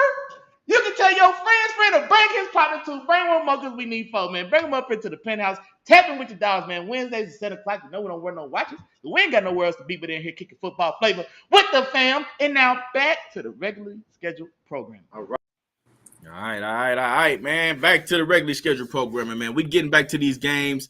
And the first one we're going to start off with on the second half of the show, we got the Atlanta Falcons. They went to Arizona to take on the Cardinals, and the Cardinals pulled it off at home, man. Kyler Murray is back. Willie Jack, what's your take on this one, man? No, exactly, man. And kind of what I was talking about on Sunday, I was excited to see Kyler play, and I thought he would perform well, and he really did, man. He really – it wasn't his best performance by a long shot, but he looked – I didn't see any residual impact from the knee injury. That's what I was looking for. So we got out there, we saw the legs, and we saw almost instantly.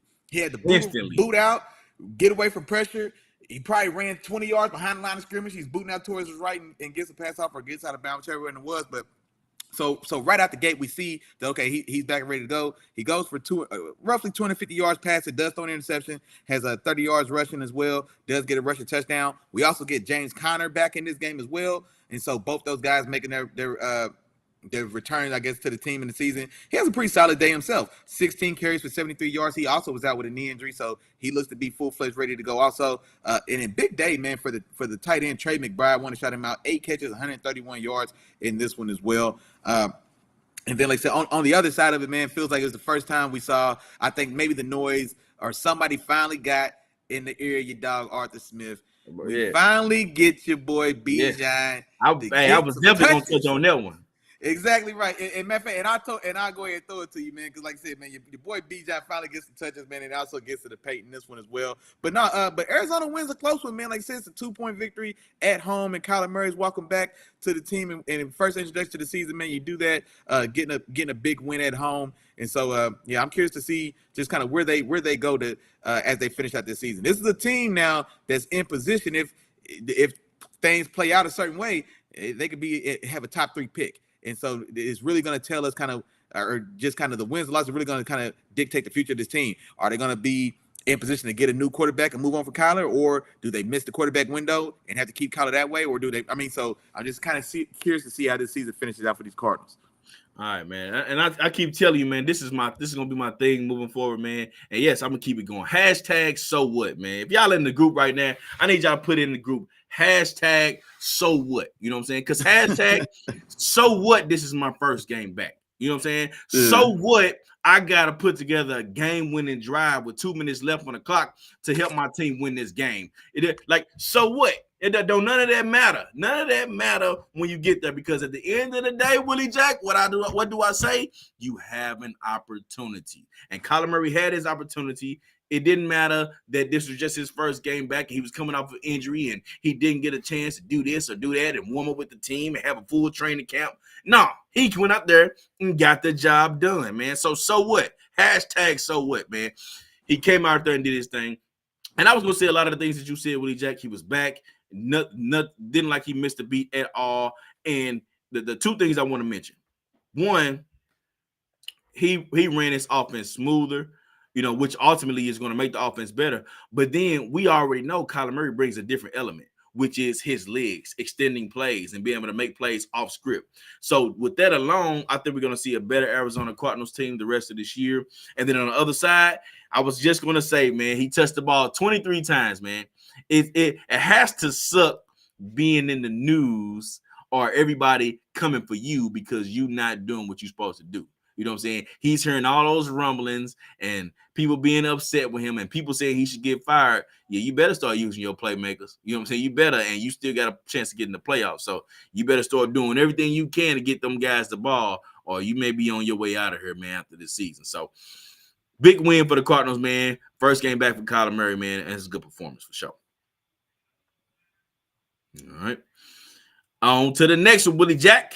And we had a shootout, man. We had a shootout in this one. This one could have been one of the games of the week for sure, man. We had the Detroit Lions. The Detroit Lions going to Los Angeles to take on the Chargers, and they win this one on the road, 41-38, Willie Jack, 41-38. And I wish I'd have put up the videos. I could have sworn. And Willie Jack, you write stuff down, right? You be writing stuff down on Chop Willie in the morning, right? Come on with it. What you got? Write stuff down. I could have sworn somebody dropped some nuggets about this game, man. I could have sworn somebody said something, about, some numbers or some stats that these quarterbacks was gonna have, or whatever the case. You got those? Did you happen to write those down, Willie Jack? You didn't write them down? Hell no. Oh, you didn't write those nuggets down. Oh, okay. I mean, I got tons of nuggets now. You know what I'm saying? I got some nuggets that, but I ain't. Or, you know what? I don't think you said anything. I don't think it was nothing specific. I know what I said. I know what I said. Oh, you tell me what you said. Let me remind you. I was like, maybe it wasn't nothing specific. So I felt like with the passing defenses of these teams, both of these quarterbacks were going to throw for over 300 yards and at least 2 touchdowns. Okay. I think that was a nugget I threw out there. I might have to pull. Okay, yeah, okay, that's what I was gonna say. But yeah, I mean, yeah, I think maybe something like that. But it's I guess I didn't write it down. It's all good, Willie Jack. I thought you had. I think either way, 300 yards, but I mean, either way, man, that's a soft live. You know what I mean? That's a soft live. Both of those guys, that's a soft live. Yeah.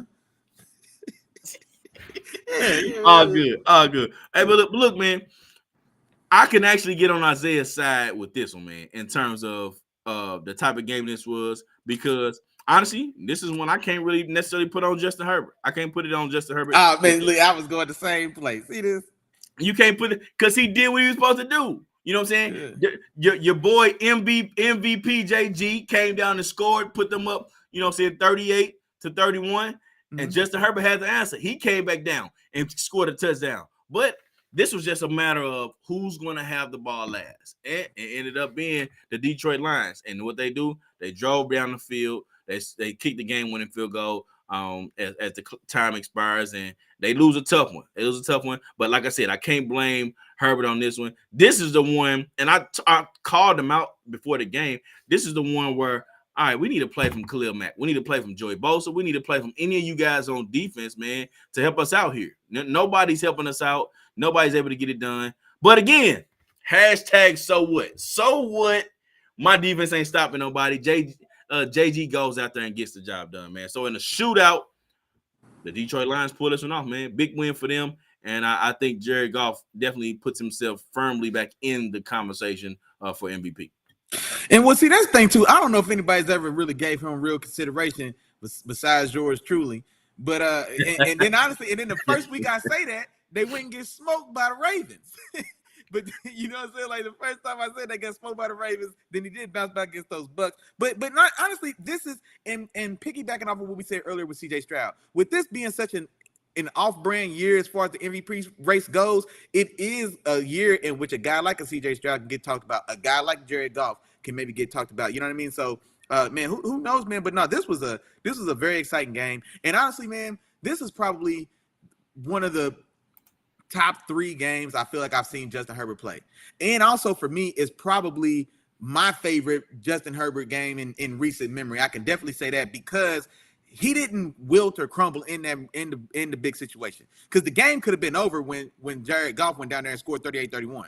Because, like I said, history tells me that Justin Herbert just may ain't got it in him, man, to go down there and go get him one. You know what I'm saying? Because then we'll start talking about, well, damn, man, defense already gave up 38. What else I got to do? You know what else you can do? You can go get 38 yourself.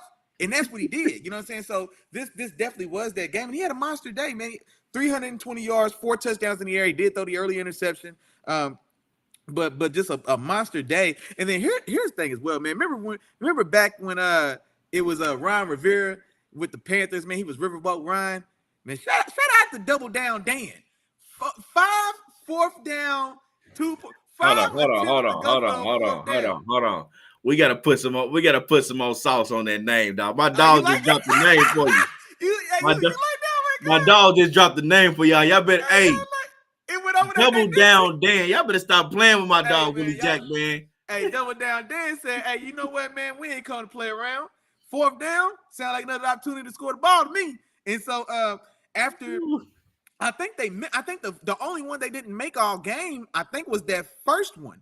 Right there in the second quarter where it's like 4th and goal, and they went for that 4th down, and they didn't get that when the Chargers got that stop.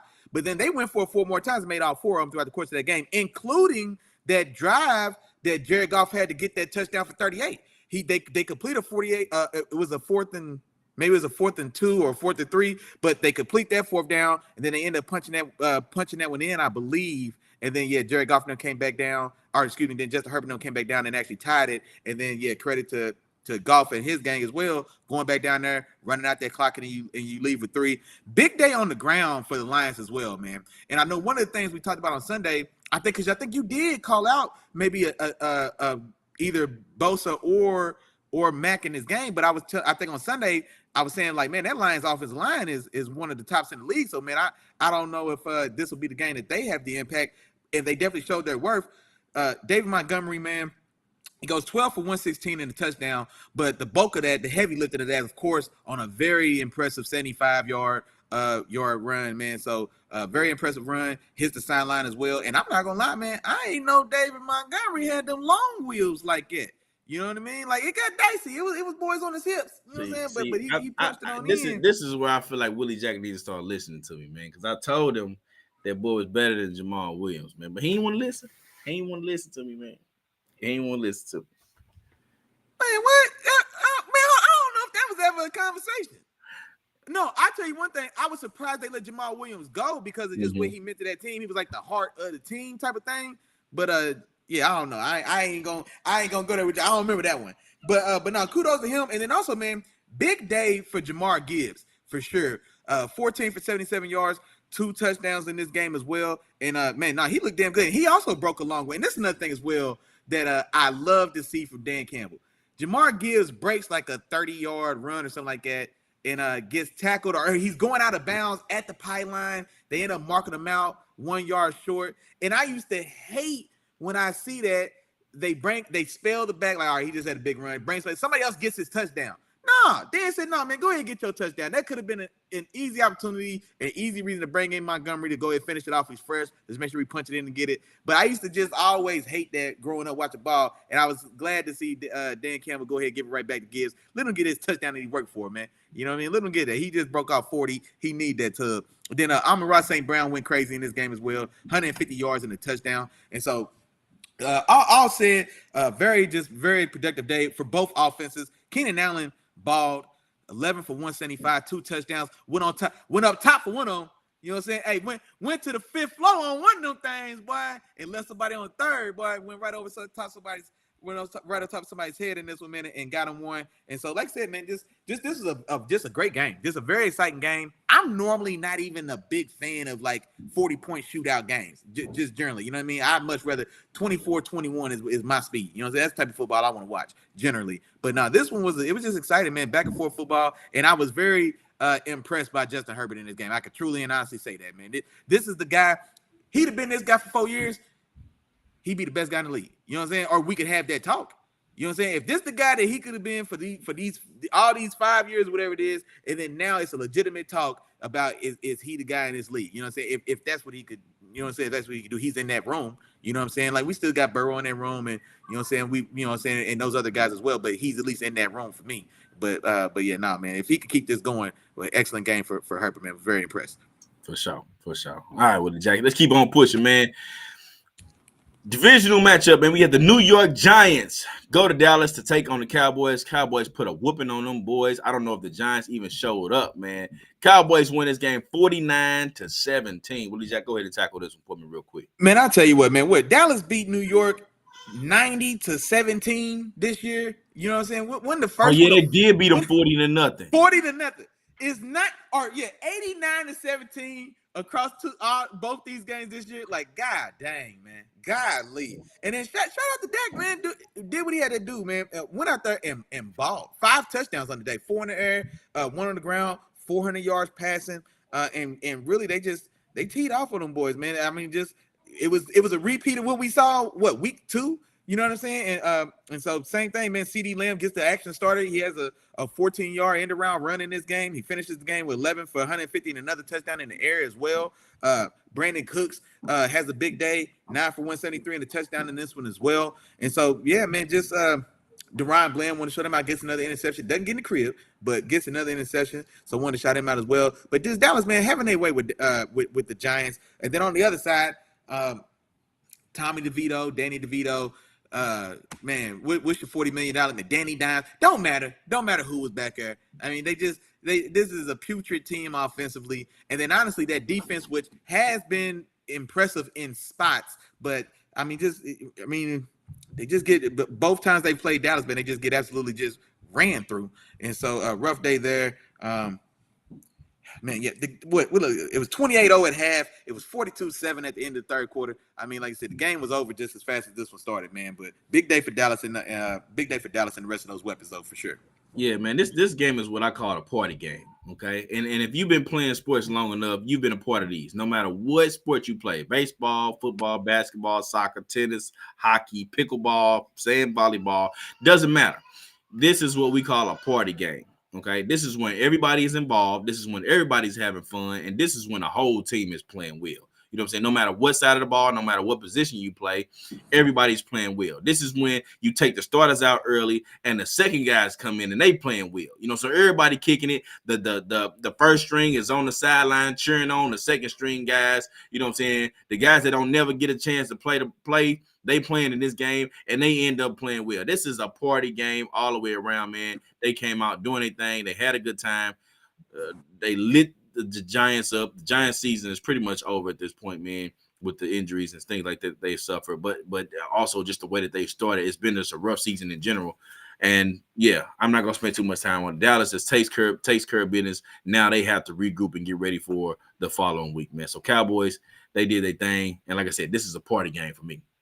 No, I got you, man. And then there's a couple comments before we get out of this one, man. Our dog ZB say feels bad for Saquon, took that tag, and now he's got to ride out the rest of the season, 30 touches for 50 yards for the rest of the year. And this Saquon is exactly why you should have stuck to your damn guns instead of letting them punk you into that damn $10 million tag. You could have had your ass at home right now laughing to the bank because you could have been the reason why they was trash this year. Instead, you just part of the problem, or you know, to a certain extent. And then also, man, my dog ZB says it's time to have a Tony Pollard conversation.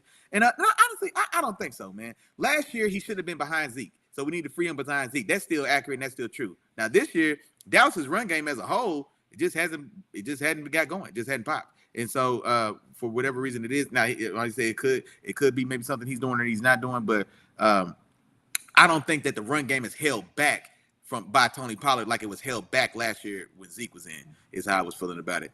And then also, man, our dog Jarrell, he said, did y'all see the stat about Dallas playing great against non-factor teams? And that's a very good point because they beat up on Dallas twice, and then they picked on a couple other teams as well, man. Give me the specifics on that for sure. I don't know if I saw exactly what you saw, but when I hear you say that, in my mind, it registers more true than not. But I don't think I saw maybe the specific stat or graphic that you're talking about, man. So if you got it, drop it in the chat for me. Absolutely. And then since he mentioned it, I was just gonna look at the wins and the losses. They lost, of course, they lost to Arizona. They beat up on everybody else. They lost to San Francisco, and they lost to Philadelphia. Everybody else everybody else that they beat does not, I don't think, has a winning record. It was the New York Giants, of course, the Jets twice, Giants twice, the Jets, the Patriots, the Chargers, but they don't have a winning record either, though. The Chargers, Rams, and I already went. So it's a little bit of that. They the Dolphins of the NFC is what it sounds like. Then okay, they're the Dolphins of the NFC. That's what it sounds like. If you play a bum, they can put up 60 points. And you play anybody with a post, you can't do nothing with them. Okay, I like where you're going with that. That's what it sounds like, man. That's what it sounds like. On to the next one, Willie Jack. We got the Washington Commanders. They go to Seattle to take on. They didn't write back though. But I did right back though. They take on the Seahawks. Seahawks win this game at home 29-26, and what turned out to be a close one, Willie Jack.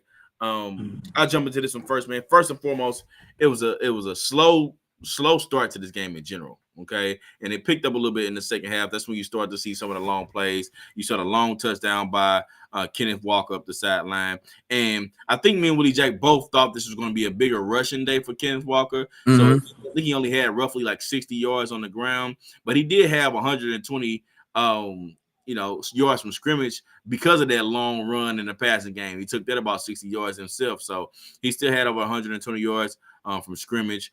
And this crazy part, we've been asking for this, Willie Jack, a few weeks. This ended up being a good game for DK Metcalf, and coming down the stretch, he made a lot of clutch plays, to key situations to put Seattle in position to kick that game-winning field goal. Now, of course, you always gonna get a little bit of Lockett, especially when you have a over 300-yard game from Geno Smith. You got a little bit of Lockett, and Lockett was actually the one that scored a touchdown to tie this game, to put this in a winnable situation for the Seattle Seahawks. So he came down, got that touchdown. Seahawks get the ball back, and then it was Smith and DK down the field to close the deal and seal that deal. Now, for Howell, I know you're gonna be happy to hear this, Willie Jack, but I'm gonna go ahead and say it anyway. Come on, man. You ain't know you can tell him. Come on, man. Let me hear it. He made some throws this game. Did he? He did. And it's nothing new. He's been making throws, here and there throughout it. Hold on, I didn't hear you good. I didn't hear you very well. First off, did you say NFL passing yards leader Sam Howell? That's the one we talking about? The NFL passing yards leader. He better be leading the passing yards, throwing the ball 50 times a game. I'm making sure we talking about the same guy. I'll make sure we talking about the same guy. I'm just making sure. Hey, I'll be top 10. You give me 50 throws a game. Hey, you gotta hit him though. I can tell you right now, you give me 50 throws a game, I might average 15 yards a game. Like I said, I ain't gonna do nothing with the 50. I ain't gonna do nothing at all. I got you. Yeah. Hey, but no, he made some throws this game, especially down the stretch, man. The one throw to De'Ami Brown was a great throw because he had Seattle defenders in front of De'Ami Brown, like block in between De'Ami Brown and Sam Howell, and he put the ball in the spot where only De'Ami Brown can get it. And that's a big time throw. Not too many players that can come out and make that specific throw. For sure. He made it. De'Ami Brown goes up, gets it, and he does the rest. And De'Ami Brown has always been one of those athletic guys that can really go up and get it. They were teammates at North Carolina. Yeah, teammates in North Carolina. So great throws from Sam Howell to really keep them in this game. But ultimately, man, Geno, they put together that last drive to put them in position, and they come out and win this game. No doubt, man. And just like you said, man, a game that ended up being pretty competitive. Like I said, a big win at home for Seattle. A game they needed to win as well to bounce back from an ugly whooping they took at the hands of Baltimore as well. And so, much like the Lions, who you needed to go get a good quality win after they get spanked by the Ravens, the Seahawks are in the same kind of boat. You go out there, you get absolutely ran through. and then you get a quality opponent at home. This is exactly the game that you need to win to bounce back, and you prove a little bit to yourselves as well. Like, okay, now we still here. You know what I mean? Like the team that we were last week when we got 40 ball, that's not us. Okay, this is us. We still a competitive team, and still in a NFC that's still kind of up for grabs. Like I said, towards the middle of the pack, I think maybe Philly and maybe a resurgent Niners, but there's still a lot of room in that NFC for seeding purposes and that sort of thing. So you definitely got to stack these wins, especially when you get another NFC opponent as well. Big Gino, man, finishes with a big day in this one. I think it started a little slow, but no, because he had the 60-yard swing or dump off pass or swing to Kenneth Walker, but I think he really did a lot of his work in the second half of this game as well. But see, there was in the second half. That Kenneth Walker touchdown was in the second half. Oh, there we go. The only big play in the first half, I think, was the Brian Robinson swing pass. There we go. I'm about to say, yeah, there we go. Yeah. It was two. I was like, yeah, one of them, yeah. And so there you go. Appreciate you. And so, yeah, exactly right. And so, but big day, man, 369 yards, 2 touchdowns in this one. No interceptions. Like I say, he had got kind of a little loose there with the ball, it felt like. And then, like I said, man, the first day, it felt like first time in a long time, Tyler Lockett and DK Metcalf both showed up to the stadium and came ready to play today. Both of them get right around 100 yards, 92 yards for Lockett and a touchdown. DK, 98 yards, so essentially a 100-yard day, and some big catches there as well. And then, like I said, man, on the other side of that, we already talked about Sam Howell, 300 yards, 3 touchdowns, no picks in this game as well. And then, yeah, Brian Robertson, man, 6 catches for 119 yards and a touchdown, and one of those being a 51-yard touchdown reception in that one as well. And so, big win or important win for Seattle. Like I said, this is one that they had to have to keep themselves abreast in that NFC playoff picture. Got it. All right, Willie Jack.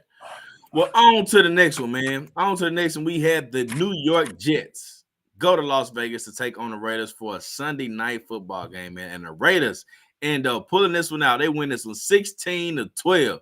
What kind of score is that, Willie Jack? Hey, look here, man. Hey, a win is a win, man. This is 2 in a row. This is 2 in a row for interim head coach Antonio Pierce. And so was definitely happy to see that. And then he doubled down on kind of what the pattern that we saw last week. We feeding Josh Jacobs the ball. And if we have to throw the ball, we're gonna throw the ball to Devontae Adams. And that's exactly what we did. 27 carries for Jacobs in this game, gets 116 yards. Now, it was heavy lifting, though. He broke a 40-yard run in this game to kind of spread that out. But so we take away that 40, and it's 26 carries for, let's say, 75 yards. And so what that tells us is it wasn't about yardage. We need the touches. We need the carries. We need the tempo that creates as well. And then we're going to duke it out defensively, which is what they did. Both defenses playing very well. I want to shout out Robert Spillane as well. I saw a quote or maybe even Antonio Pierce, a snippet of a post-game conference he said. And one of the things he said is he's going to build it. He's building this offense around Josh Jacobs. He's building that defense around Robert Spillane, his middle linebacker. And as a guy in Antonio Pierce that was a middle linebacker, I'm sure he keeps the position close to his heart. And so, but for him to say that, and then especially for a guy in Robert Spillane who's unheralded, but he's been playing damn good ball this year. And then my Steelers, we've lost 3 starting middle linebackers this year. We let Robert Spillane go to Las Vegas. And he's playing his ass off. And he made big plays in this one. He had a tackle for loss, he had a sack, and he had an interception in this game. You know what I mean? Which ended up kind of being the difference there. But like I said, and then on the other side of it, Zach Wilson, he goes for 23 for 39, 263 yards in this one. 2 turnovers, 2 interception, and also lost a fumble. Garrett Wilson gets 93 yards in this one as well. But for the most part, man, just kind of both defenses came to play, but also both offenses also aren't necessarily dynamite either. But it was the one touchdown, the Ado O'Connell ended up throwing in this game to the rookie tight end for Notre Dame. I can't think of it. Michael Mayer. That touchdown being the difference in this game. And like you said, man, they found a way to get out of there, get a win at the crib, second one in a row, 16-12, man, the Magic's still going. Absolutely. And I was just going to say some of those things, Willie Jack, how heavily they leaned on Josh Jacobs in this particular game. And kicking was a big part of this game too, Willie Jack. There was 7 field goals kicked in this game. 7 field goals. Yeah. 3 on the Raiders side, 4 on the Jets side. So they kicked a lot of field goals to help keep them in these games and to make this game close, which is part of the reason why you get a final score of 16-12. You know what I mean? So it was a lot of field goals kicked, and ultimately, the Jets still had a chance at the end of this game. The Jets still had a chance. Zach Wilson had the ball, with some time left, but he ended up throwing a late interception, which pretty much That's for lateness, yeah. And pretty much, it was it. It was the one touchdown in this game that was really the difference. And it was, of course, scored by the Raiders, and they came away with the W in this game. But here's what I'm gonna say: regardless of the game, it's time to start flexing. I mean, using your flex option. Okay, I need to see y'all start flexing. All right, I'm talking to the NFL right now. Start flexing because y'all made us watch the Panthers and Bears on Thursday night. Then you give us, as the only game on TV Sunday morning, the Patriots and the Colts. Yeah. Then you give us the Jets and Raiders on Sunday night. And then I don't know who called the Buffalo Bills and told them to go out there and not show up. But we get the Broncos in that Bills game. You know what I mean? Now, that's not their fault. They had nothing to do with it. And quite honestly, this game probably would have been a little bit more entertaining just to see Aaron Rodgers out there. I think that's probably what they were thinking, like Aaron Rodgers was going to be there for the whole season. So I get it. But that's why I say use your flex option. Injuries happens. Let's flex these games, man, and put some other people out here, man. So, hey, man, let's do better. Let's do better. Now, and they haven't really been a lot of flex games this year at all. You know what I'm saying? Like I haven't heard of many. I don't know if there's been any game flex this year so far, and I feel like they were a lot more liberal with it, like in the past couple years. And so, yeah, good point. I don't know what they're waiting on because, sheesh. Absolutely. Now, to the moment that a lot of y'all already been waiting on, man. We're going to go to this Monday night game. I know my dog Willie got some stuff to get off his chest. You know what I'm saying? I know his gun is loaded right now for anybody that's going to try to come for my boy. But let's go to this Monday night game. We got the Denver Broncos. They went to Buffalo to take on the Bills, and the Broncos end up coming away with this W on the road, 24-22. Willie Jack, we want to start this one off for us? Man, dog, this game, like I'm not gonna lie to you. I feel good. Okay, let's go out there and see what we're gonna do. And you know what we do on the, what happens on the very first play of the damn game, man. Very first play, dog. We get a swing pass to James Cook in the left flat. It's probably gonna be 4-yard gain. Okay, here we go. Let's go out there, get us a little, extension of the run game play. Let's ease into the game. It's gonna be 2nd and 4. That's a creative down. Maybe we can take a shot up top. Instead of falling out of bounds or just going down, we cough the ball up right there on the sideline, get the ball right there to Detroit. And then now Detroit on their side, Denver. So Denver strips James Cook right there on the sideline on the first play of the game and get the ball right there in midfield. And then now Denver on their side, I was a little surprised with Sean Payton. I seen the kind of philosophy of what kind of night they're going to play. 3 straight running plays, 2 straight running plays, then it's 3rd and 12, and then we don't even put the ball in Russell Wilson's hand. A 3rd running play, this time to Samaje Perine. I think he runs for like 8 yards, and then they go ahead and punt the ball. So okay, this is what we're gonna. This is the game plan. They're not gonna get outside themselves. They're gonna take a page out of my Steelers book. No, we're not gonna get outside ourselves. Did they punt their first drive, or did they keep the field goal? No, they punted. Okay. Oh, or am I misremembering? I think. Go ahead. I think they punted, and I could be wrong now. Go ahead. It's all good. Go ahead. Okay, I was going to check now. But I felt I thought. Yeah, I was going to say, because now it's bothering me. But I know there was 3. I know it was 3 straight runs. And like I said, I think they punted. But all told, I'm going to move past that. All told, man, it just, Buffalo just can't get anything going. Or can't get out their own way. Now, they go away for James Cook. James Cook ended up finishing this game. He comes back and he finishes this game strong. He goes 12 for 109. Now, half of that was one long run, so it makes it kind of look better than it actually was. In actuality, he gets a 42-yard run on this one. But this is the thing for me, man. The leading receiver in this game, Gabe Davis. And I've been bitching about Gabe Davis now for a while. The first interception of the game is a perfect pass, a pass that couldn't have been thrown any better. He put it right on the man's face mask, in between defenders, mind you. And what's Gabe Davis do? Through his hands and into the hands of Justice Simmons. So these things happened was that the first 2 possessions of Buffalo in this game? Yep.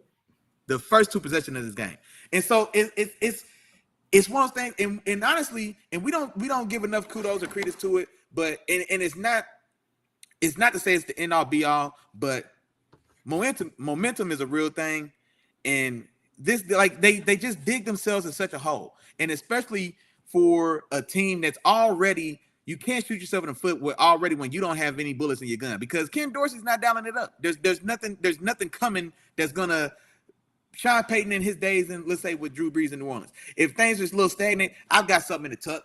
I got something that can get us going. I got something that we can find our groove, we can find our rhythm, we can find our mojo. They don't have any of that. It's got to be. We've got to go out there and we've got Big Josh. You got to make the big throw. Big Josh, you got to make a big play. We need guys got to go out there and kind of make it happen. It's not going to happen for us. And when you go out there on your first 2 possessions, you get 2 turnovers.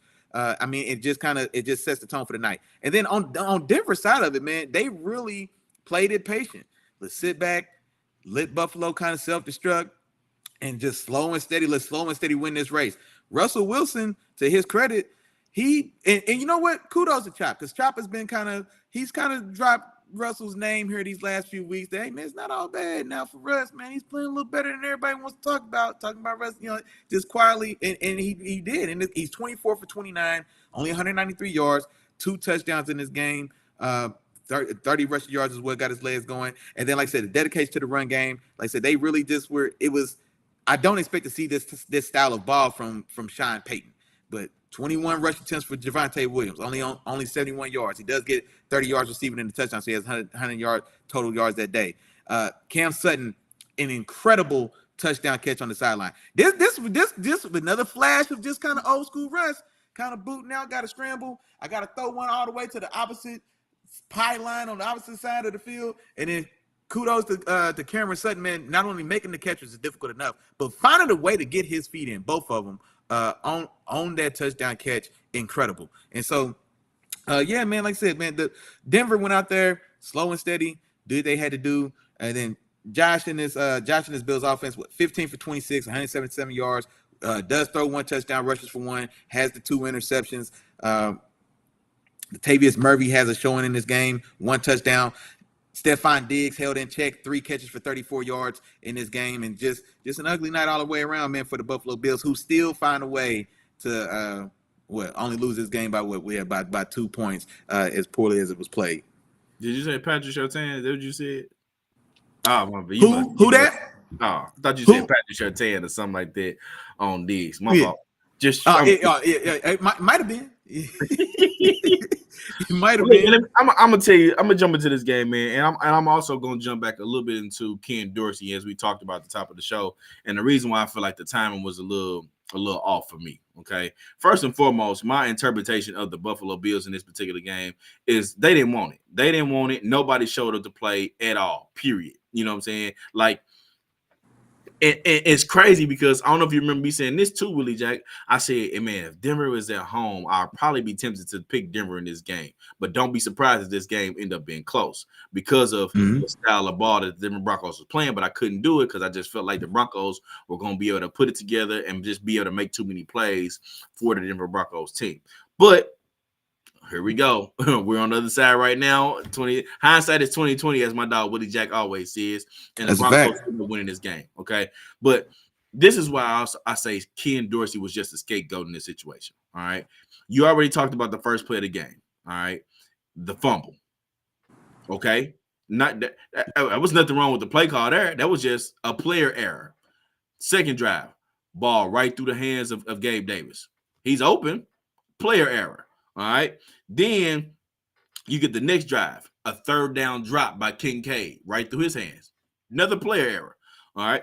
They're moving the ball, but experiencing these player errors. Okay. And then right before half, an interception by Josh Allen that he throws. Now that was a bad throw on his part. But again, another player error. But on a lot of those drives, they were moving the ball just fine. Okay. They were moving the ball just fine. Nobody said anything. And Russell Willie too, Willie Jack, when he does his spin around 2 times, throw the ball up in the air. The ball was in the air for a good 5 to 10 seconds, and it lands in the back of the end zone in Cortland Sutton's hands. Man. Like whose fault is that? You know what I'm saying? The players are out there and it's a play to be made, but you let him dropping backwards, throw this ball that's up in the air for the longest to a guy that's open in the back of the end zone. You know, like Whose fault is that one? That one doesn't land on Ken Dorsey. You know what I'm saying? It's every time the Bills had a chance, they were moving the ball. The holes were there. The plays that he called were good plays, even to the point where like the Bills were trying to give up this game. Like James Cook looked like a point guard on a fast break when he went through the hole and the ball fumbled out of his hand. It bounced off the ground and right back up into his hands. Like they tried so many times to get his game. And then whose fault is it? On the last play of the game, you know the situation. Everybody knows the situation. The Denver Broncos don't have any timeouts. They're about to kneel this ball, and they're about to rush the field goal team onto the field. Oh, yeah, that made me absolutely sick. Yeah, golly. You get called on a 12-man on the field penalty when the Denver Broncos and they missed the field goal. Come on, man. Like, you know what? It's Ken Dorsey. It's Ken. Now, don't get me wrong. I'm not taking up for Ken Dorsey in terms of saying he shouldn't be fired, because we've been talking about him since last year and the struggles of this offense. But this particular game, it clearly was just frustrations building up from the Buffalo Bills team, and they had to figure out who we needed to put it on, and they took Ken Dorsey out. So I'm here on this show tonight, Wednesday night, 7:00, by the way, telling y'all that the head coach, Buffalo Bills, you ain't too far behind, brother. You ain't too. It's only so many people they can get rid of before they start coming at you. You're the defensive guy. So with you being a defensive guy, hey man, a lot of this game fell on you too. You know what I'm saying? So with that being the case, he was definitely the scapegoat in this situation, and the Buffalo Bills should have definitely won this game, man. So I really want to point that out, and that's just what it was. Hold on. All right, it didn't happen. Well, hold on. All right, now let me. No, I'm sorry, bro. I was just typing and I forgot to mute myself. You're fine. Go ahead. Do your thing, Willie Jack. Damn. But here's the thing as well. I get what you're trying to say, but he's definitely not a scapegoat. He earned this firing. This because it's got to be bigger than just kind of the individual things, I guess, that maybe you point out in this game. This offense has completely and utterly regressed for what, 2 years now? And it was almost an instantaneous difference in just schematics and just flow of the game, play calling, and just the way the offensive scheme is put together. Like the Bills offense has made play. It's almost to the extent of kind of what like Steelers fans are saying with Matt Canada, that the players have to find a way to make plays in spite of the ugly play calling or just the unimaginative play calling, or it's so easy. So much easier to even scheme for them now, because like I said, it's lacking. That offense was terrible, bro. I'm not gonna lie, that offense is terrible. Not let alone, like I said, he's had several like viral meltdowns. I don't know if you've seen him, like where he had like a meltdown in the booth where he like broke 2 screens and threw a notebook. I mean, he just wilding. And so it looked like a guy who just either wasn't ready for the position or wasn't ready for the responsibility, or he didn't look to have the chops. But I do get what you're saying as far as like on those plays where like players definitely have to execute as well. The fumble from James Cook is a very good point. Gabe Davis letting the ball go through his hands, but no, I won't say he's the scapegoat. He earned that firing. And then I was with you as well, because before he got fired, I was ready to call for him and McDermott both.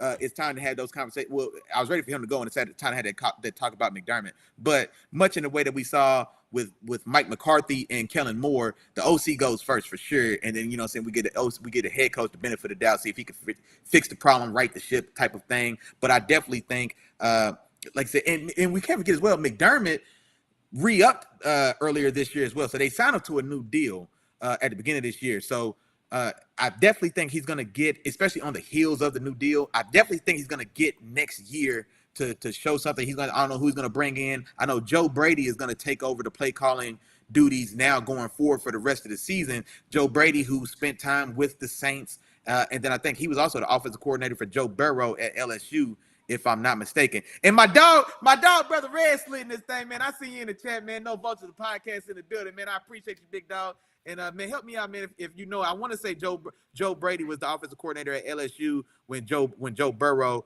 rose to made a name for himself, and then he also spent time with that Saints offense. And so I'm not sure exactly what type of wholesale changes we'll see from the offense at this midpoint. But even if there's still something to like the way the plays are called, the flow of the plays called, the pattern or arrangement of the plays. Because sometimes it may be a good play on its own, but it's called in the wrong situation, the wrong circumstance, or it's called against the wrong defense, or we don't have the can that comes in with the original play isn't an applicable or a good. I mean, so there's a lot of other things that go into it, more so than just kind of the players not showing up. Because Ken Dorsey was terrible in the role, bro. The players got to play, but man, I tell you what, they weren't given a lot to work with. And I'm with you there, Willie Jack, in what you're explaining. But at the same time, I'm calling it a scapegoat move because of the timing of it. He wasn't bad because of this game. He's been bad all season long. You know what I'm saying? So to fire him after this game, after all the frustrations and things like that, it's like you fired. The reason you fired him after this game was because y'all were frustrated and somebody had to go, and he was the weakest link at that moment. But in terms of the way it looks, the optics of it, after the game, you look at the game and just how everything played out. That game wasn't on him. The plays were there to be made. What he called was working. They were doing what they were supposed to do, but the players weren't executing. And it wasn't just like you go out there and make a play. No, these are routine. You know what I'm saying? So it wasn't necessarily the thing of he just a scapegoat in general, but more so just the timing. Okay, the timing. I think the timing of it was, man, I'm frustrated, man. Something got to change. Change. So the one thing that had to change was him in that moment. If they go out there and they win that game and they score 38 points, we still rolling on, and that's another week that's of the problem being masked or whatever we're gonna do. We're gonna keep moving. Yeah. Whenever you get what I'm saying. No, I got you. But I don't think it was like a scapegoat because of this one game. I just think that this may have been like the straw that broke the camel's back. You know what I'm saying? Because that's what I'm saying. So I don't necessarily, because like I said, I mean, it wasn't at all. And now the Broncos defense, outside of like I said, we all remember the 70 ball they gave up against Miami or whatever the case. But this is still they've shown to be they're a capable defense. They're not a top 10 unit as they had been for maybe the last 3 years or so, like they were. So they're definitely down a notch from there, but they're still a competent defense, especially like say you got young studs like Patrick Surtain, young studs like Justin Simmons. Brandon Browning has been a stud of a find at outside linebacker. You move on from Randy Gregory and make room for him. So they've still got guys there, but I think those two plays alone, right? The interception through the hands, the fumble from James Cook, the drop pass from Dalton Kincaid. I'm glad you mentioned that one as well, because that was a drive killer. You know what I'm saying? And so, like all those things, that notwithstanding, he was still doing poor at that damn job, bro. And it makes me think about the job. I'm agreeing with you there. Yeah, I'm agreeing. And that's what I'm saying. And so that's the thing as well. It's like as difficult as it's been for this offense to get Stephon Diggs the ball this year. Now I know, in totality, his stats, he's still like a top 10 yardage guy, but where me and you kind of the way that me and you enjoy ball is, well, we want to see the context of the numbers though. So just looking at his numbers, okay, he's a top 10 receiver year, yardage guy, top 6 even. You know what I'm saying? He's somewhere in that mix, so it must be a good year. No, man, like those there's no gimmies in those yards. Like it's much the way that Josh McDaniels just couldn't get the ball to Devontae Adams. It's not a Devontae Adams problem. That's a Josh McDaniels problem. Like, you know what I'm saying? Like us struggling to find ways to move the ball consistently with the talent that we do have, with the quarterback like Josh, with the receiver like with Stephon Diggs, and just the inability to consistently find ways to move the ball. We're not, as opposed to Josh and Stephon being bigger than the play and making things happen. Like it just wasn't evident at all, like what he did to make the offense flow. It was more so a struggle for the guys trying to. It was like everybody speaking English and he's speaking Chinese, and everybody's trying to decipher what he's saying. Like we're still moving around and finding a way to finding a way to function, but it was he had to go. But I guess in this specific game with all the player errors, I guess, but if anything, he was fired too late. if anything. I won't say it was bad timing. He should have been gone. He should have been gone probably a couple weeks before now, if anything. If this game was the straw that broke the camel's back, he didn't provide the straw in this game. If that makes sense. But we'll go ahead. You looking at some comments with the Jack? Yeah, I was gonna put one on the board from us, man. Our dog, Brother Red, in the building, man. Shout out to No Votes of the podcast, man. Y'all tap in with my dog, man. He said the Bills head coach voice seems to be like it's ran its course with the Bills players. It was him, one of the coordinators, and Dorsey was the wink leak. Instead of firing Dorsey, bench Josh Allen. Oilers benched Warren Moon. Bench Josh Allen for who? Matt Barkley? Who's the backup in Buffalo right now? I think Matt Barkley is over and he left now. He's with he's the third string guy in New York now. He's backing up Tommy DeVito, isn't he? But he was there for yeah. And so I'm trying to think who's the guy behind Josh Allen. And so you don't matter. You don't bench Josh Allen. You don't bench Josh Allen. You don't bench Josh Allen because and that's what I'm saying as well. It's like Josh is turning the ball over. We're not going to get away from that as well. But therein, of course, is still. This is why we have coaches. This is why we have coordinators, because we need somebody to harness the talent of players. Like, I don't know do we know if Patrick Mahomes is Patrick Mahomes, if his offensive coordinator is Matt Canada instead of Andy Reid? You know what I'm saying? Like, so we need, like, coaches still show their work. Drew Brees was a completely different quarterback when he was in San Diego, as opposed to when he was under Sean Payton in New Orleans. And so there still has to be somebody that can do something with those ingredients. If I drop off groceries and don't nobody know how to cook, then it's not any good.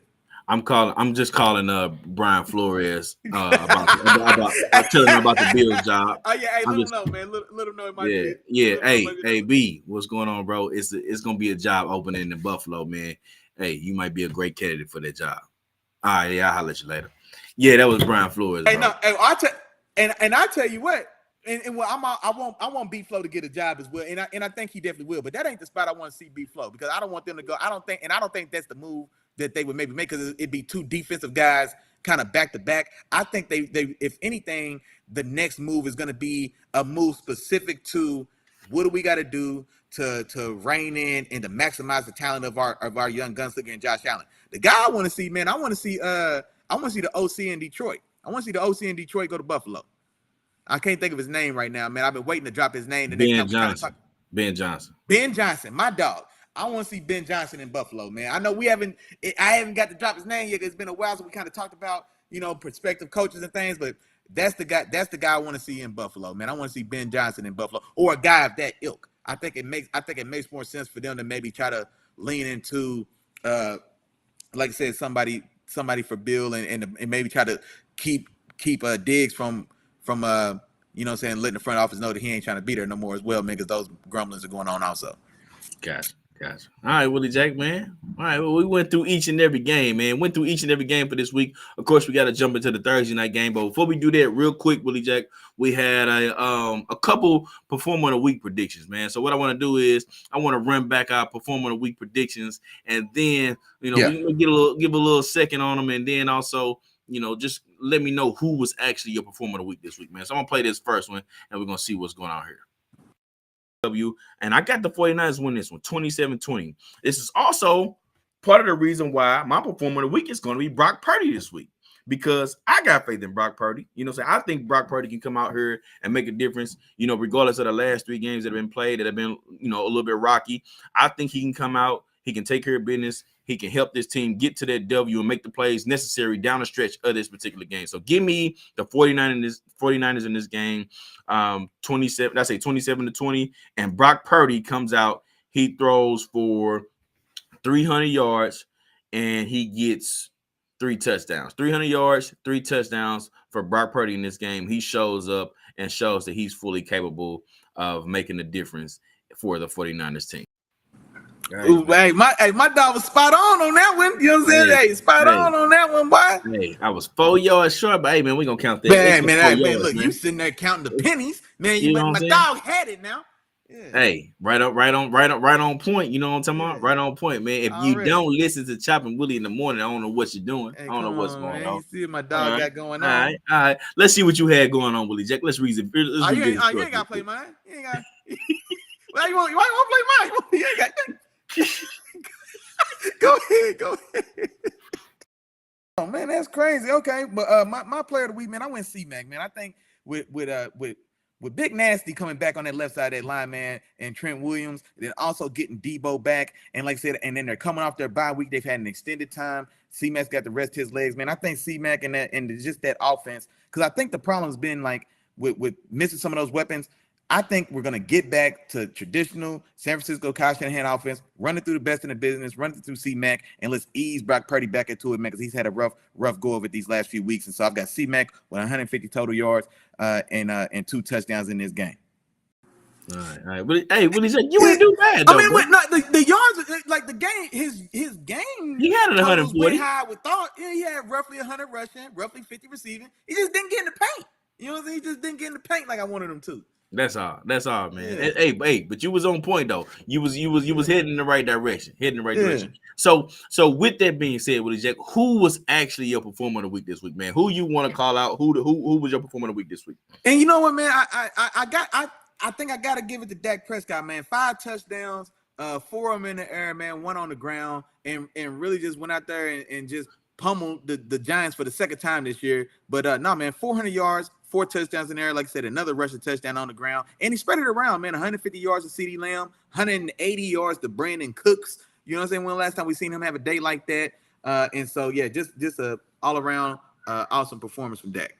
Like he was not, he threw an interception in that game, but yeah, man, it was still a great performance. I got you, Willie Jack. And just because Dak Prescott was one of the guys on my list too, but just because I like to, mix it up a little bit, I'm gonna go Jared Goff, man. Jared Goff, my performer of the week this week. Let's go. 200 yards, 2 touchdowns, man. And it wasn't necessarily all the touchdown numbers or the yardage numbers, but more so the big time performance. It was just a big time game. It came down to the last moments of the game, and he got the job done for his team to pick up a big W on the road against the Los Angeles Chargers. So I'm gonna go with my guy and Jared Goff as my performer of the week this week. Oh yeah, I love that, man. Goff need all the love we can give him, man. It's Goff. Come on, man. Goff need all that love, man. It's Goff. Shout out to the dog, man. And yeah, man, kudos to him too. That last 4th down conversion was in some traffic. It was just like a 4-yard pass, but boy, he had to put it on with a little zip. And it was a defender right there ready to smack him too. So it wasn't a gimme when he made those, like I said, man, it was a big time throw.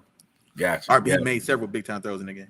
All right, Willie Jack. Well, last but not least, man, let's move on to the Thursday night game. And man, we got a good one this week, man. We got the Cincinnati Bengals going to Baltimore to take on the Ravens in a divisional matchup. Willie Jack, who you got in this one, big dog? I mean, and you know what? This one, I definitely can't wait to watch. I can't lose in this game. That's how I feel about it as a Steelers fan. I win either way because one of these guys in my division gets another L on their record. You know what I mean? And so I'm looking at it. I'm playing the long game. I've already got a win on Baltimore. I haven't played the Bengals just yet. So I still got 2 games left with the Bengals, and I've already split one with the Ravens. Worst case. So I'll pull for the Ravens to win. So that way, I'll pull for the Ravens to win. So that way, it helps. That drops down to 5-5, and then that way, even if let's say if something crazy happens and they beat us both those 2 times, but now they're I'm thinking long game. And the Ravens being at home, coming off a game in which they got out physicaled in that game. Like I said, they couldn't run the ball, and their defense couldn't give us the performance that the Bengals did or that the Browns did. And so I think the Ravens are looking for a little get back in this game. And then with the Bengals, they also had a tough loss as well. But now you got your tough loss on a short week and in a very hostile environment going to Baltimore. Damn, man, you asking me to put my money on Lamar instead of Joe Beasley, though, is the only thing, though, that's man. The thing right there, man. That's the biggest part. Because I'm looking for the Ravens defense to kind of get back, man. I'm looking for Jadeveon Clowney, Kyle Van Noy, Justin Matabuke. These guys are getting after the quarterback, and the Bengals' Achilles heel since Joe's been there has been that offensive line. They don't really they don't make it an emphasis to run the ball with Joe Mixon, regardless of how Willie's doing. Shout out to ZB, man. He pointed that out in the chat as well. They don't make it an emphasis to run the ball, but Jamar Chase, dogs Marlon Humphrey every time he sees them. And wait, Marlon Humphrey is I think he's out this game anyway with a high ankle sprain or maybe a potential Achilles injury. I was seeing. You seen something about that? We're about to find out, sir. We're about to find out because if he is, I don't know. That's big. That's big. Damn, dog. And you know what? Marlon Humphrey is doubtful in this game, so it's not looking like he's gonna play. It doesn't look like he's gonna play, man. Damn. Joe on the short week going to Baltimore. That defense need to get their lick back. Give me the Ravens 20-17. Damn. 20-17 Baltimore, man. I'm thinking Baltimore's defense is going to be the difference in this game. Like I said, I feel like they thought they were a big bet. You know what I'm saying? They thought they was a bully on the block, man, and they had somebody else come in their playground and leave with their candy. You know what I'm saying? And so now I think they gotta get that back, man. I think they gotta get that back. I think their pass rush should be able to take advantage of the Bengals offensive line. And here's the thing that I forgot to mention when we talked about the Bengals in the Texans game. Devin Singletary went for 30 carries for 150 yards in that game. You know what I'm saying? And so I think defense in the run game of the Ravens should be the difference, especially on a short week. And I think the Bengals defensive line is a little beat up as well. I think Trey Hendrickson is either injured or he got hurt, or either between Sam Hubbard or Trey Hendrickson, one of those guys is hurt and is also doubtful for this game if I recall. So I'll go Ravens. I'll go Ravens in this one. And what I said 2017. 17 points for a little low for Cool Joe. It feels a little low for Cool Joe, man. You know what? I'm gonna give everybody another 6. I'm gonna go 23-20 Baltimore at the crib.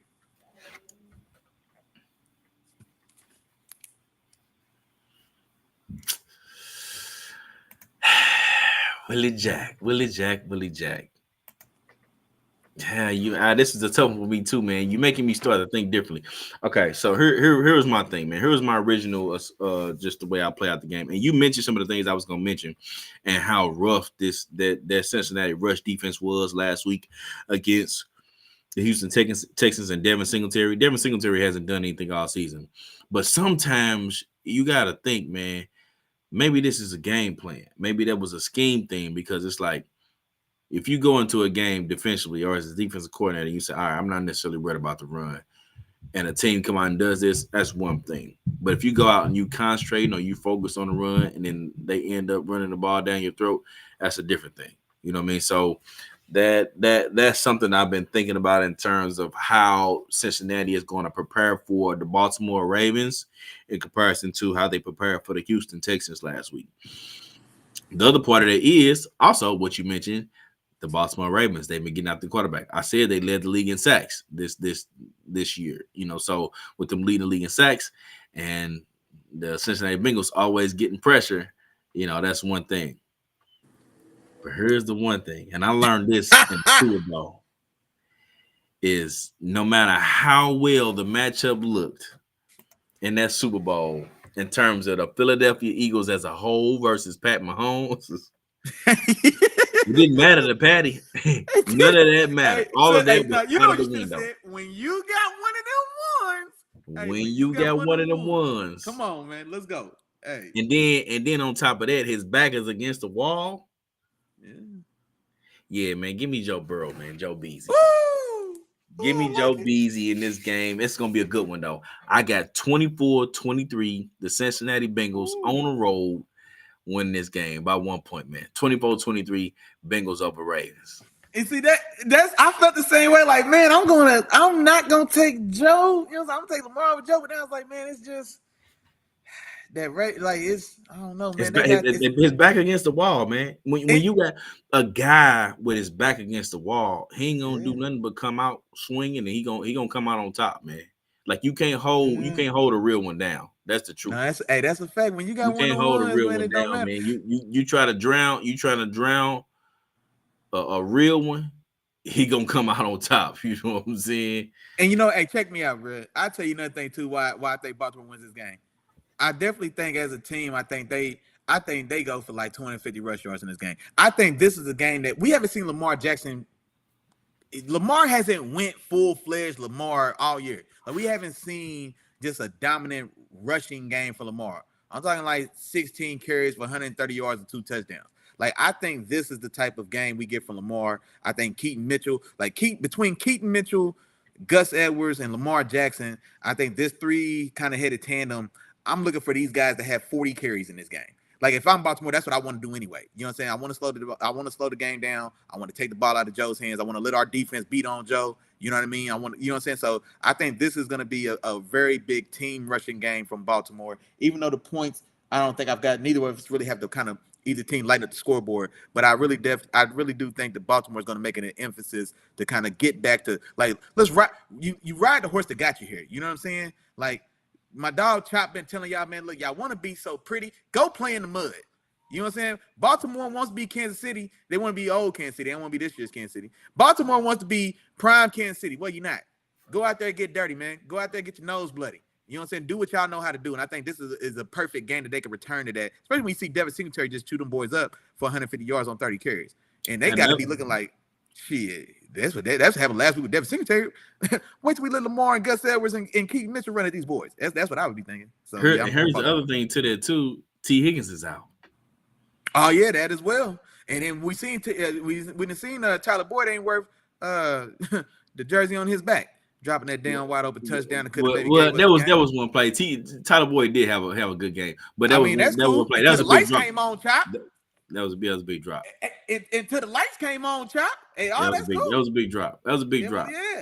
Yeah, until the lights came on. You know what I'm saying? And so I ain't gonna trust him because for one thing, he's been damn near invisible since Jamar Chase been there anyway. And then finally now T. Higgins is out, and now you in the light and you trying to do a little something, and then you drop the church's money when the game is on the line.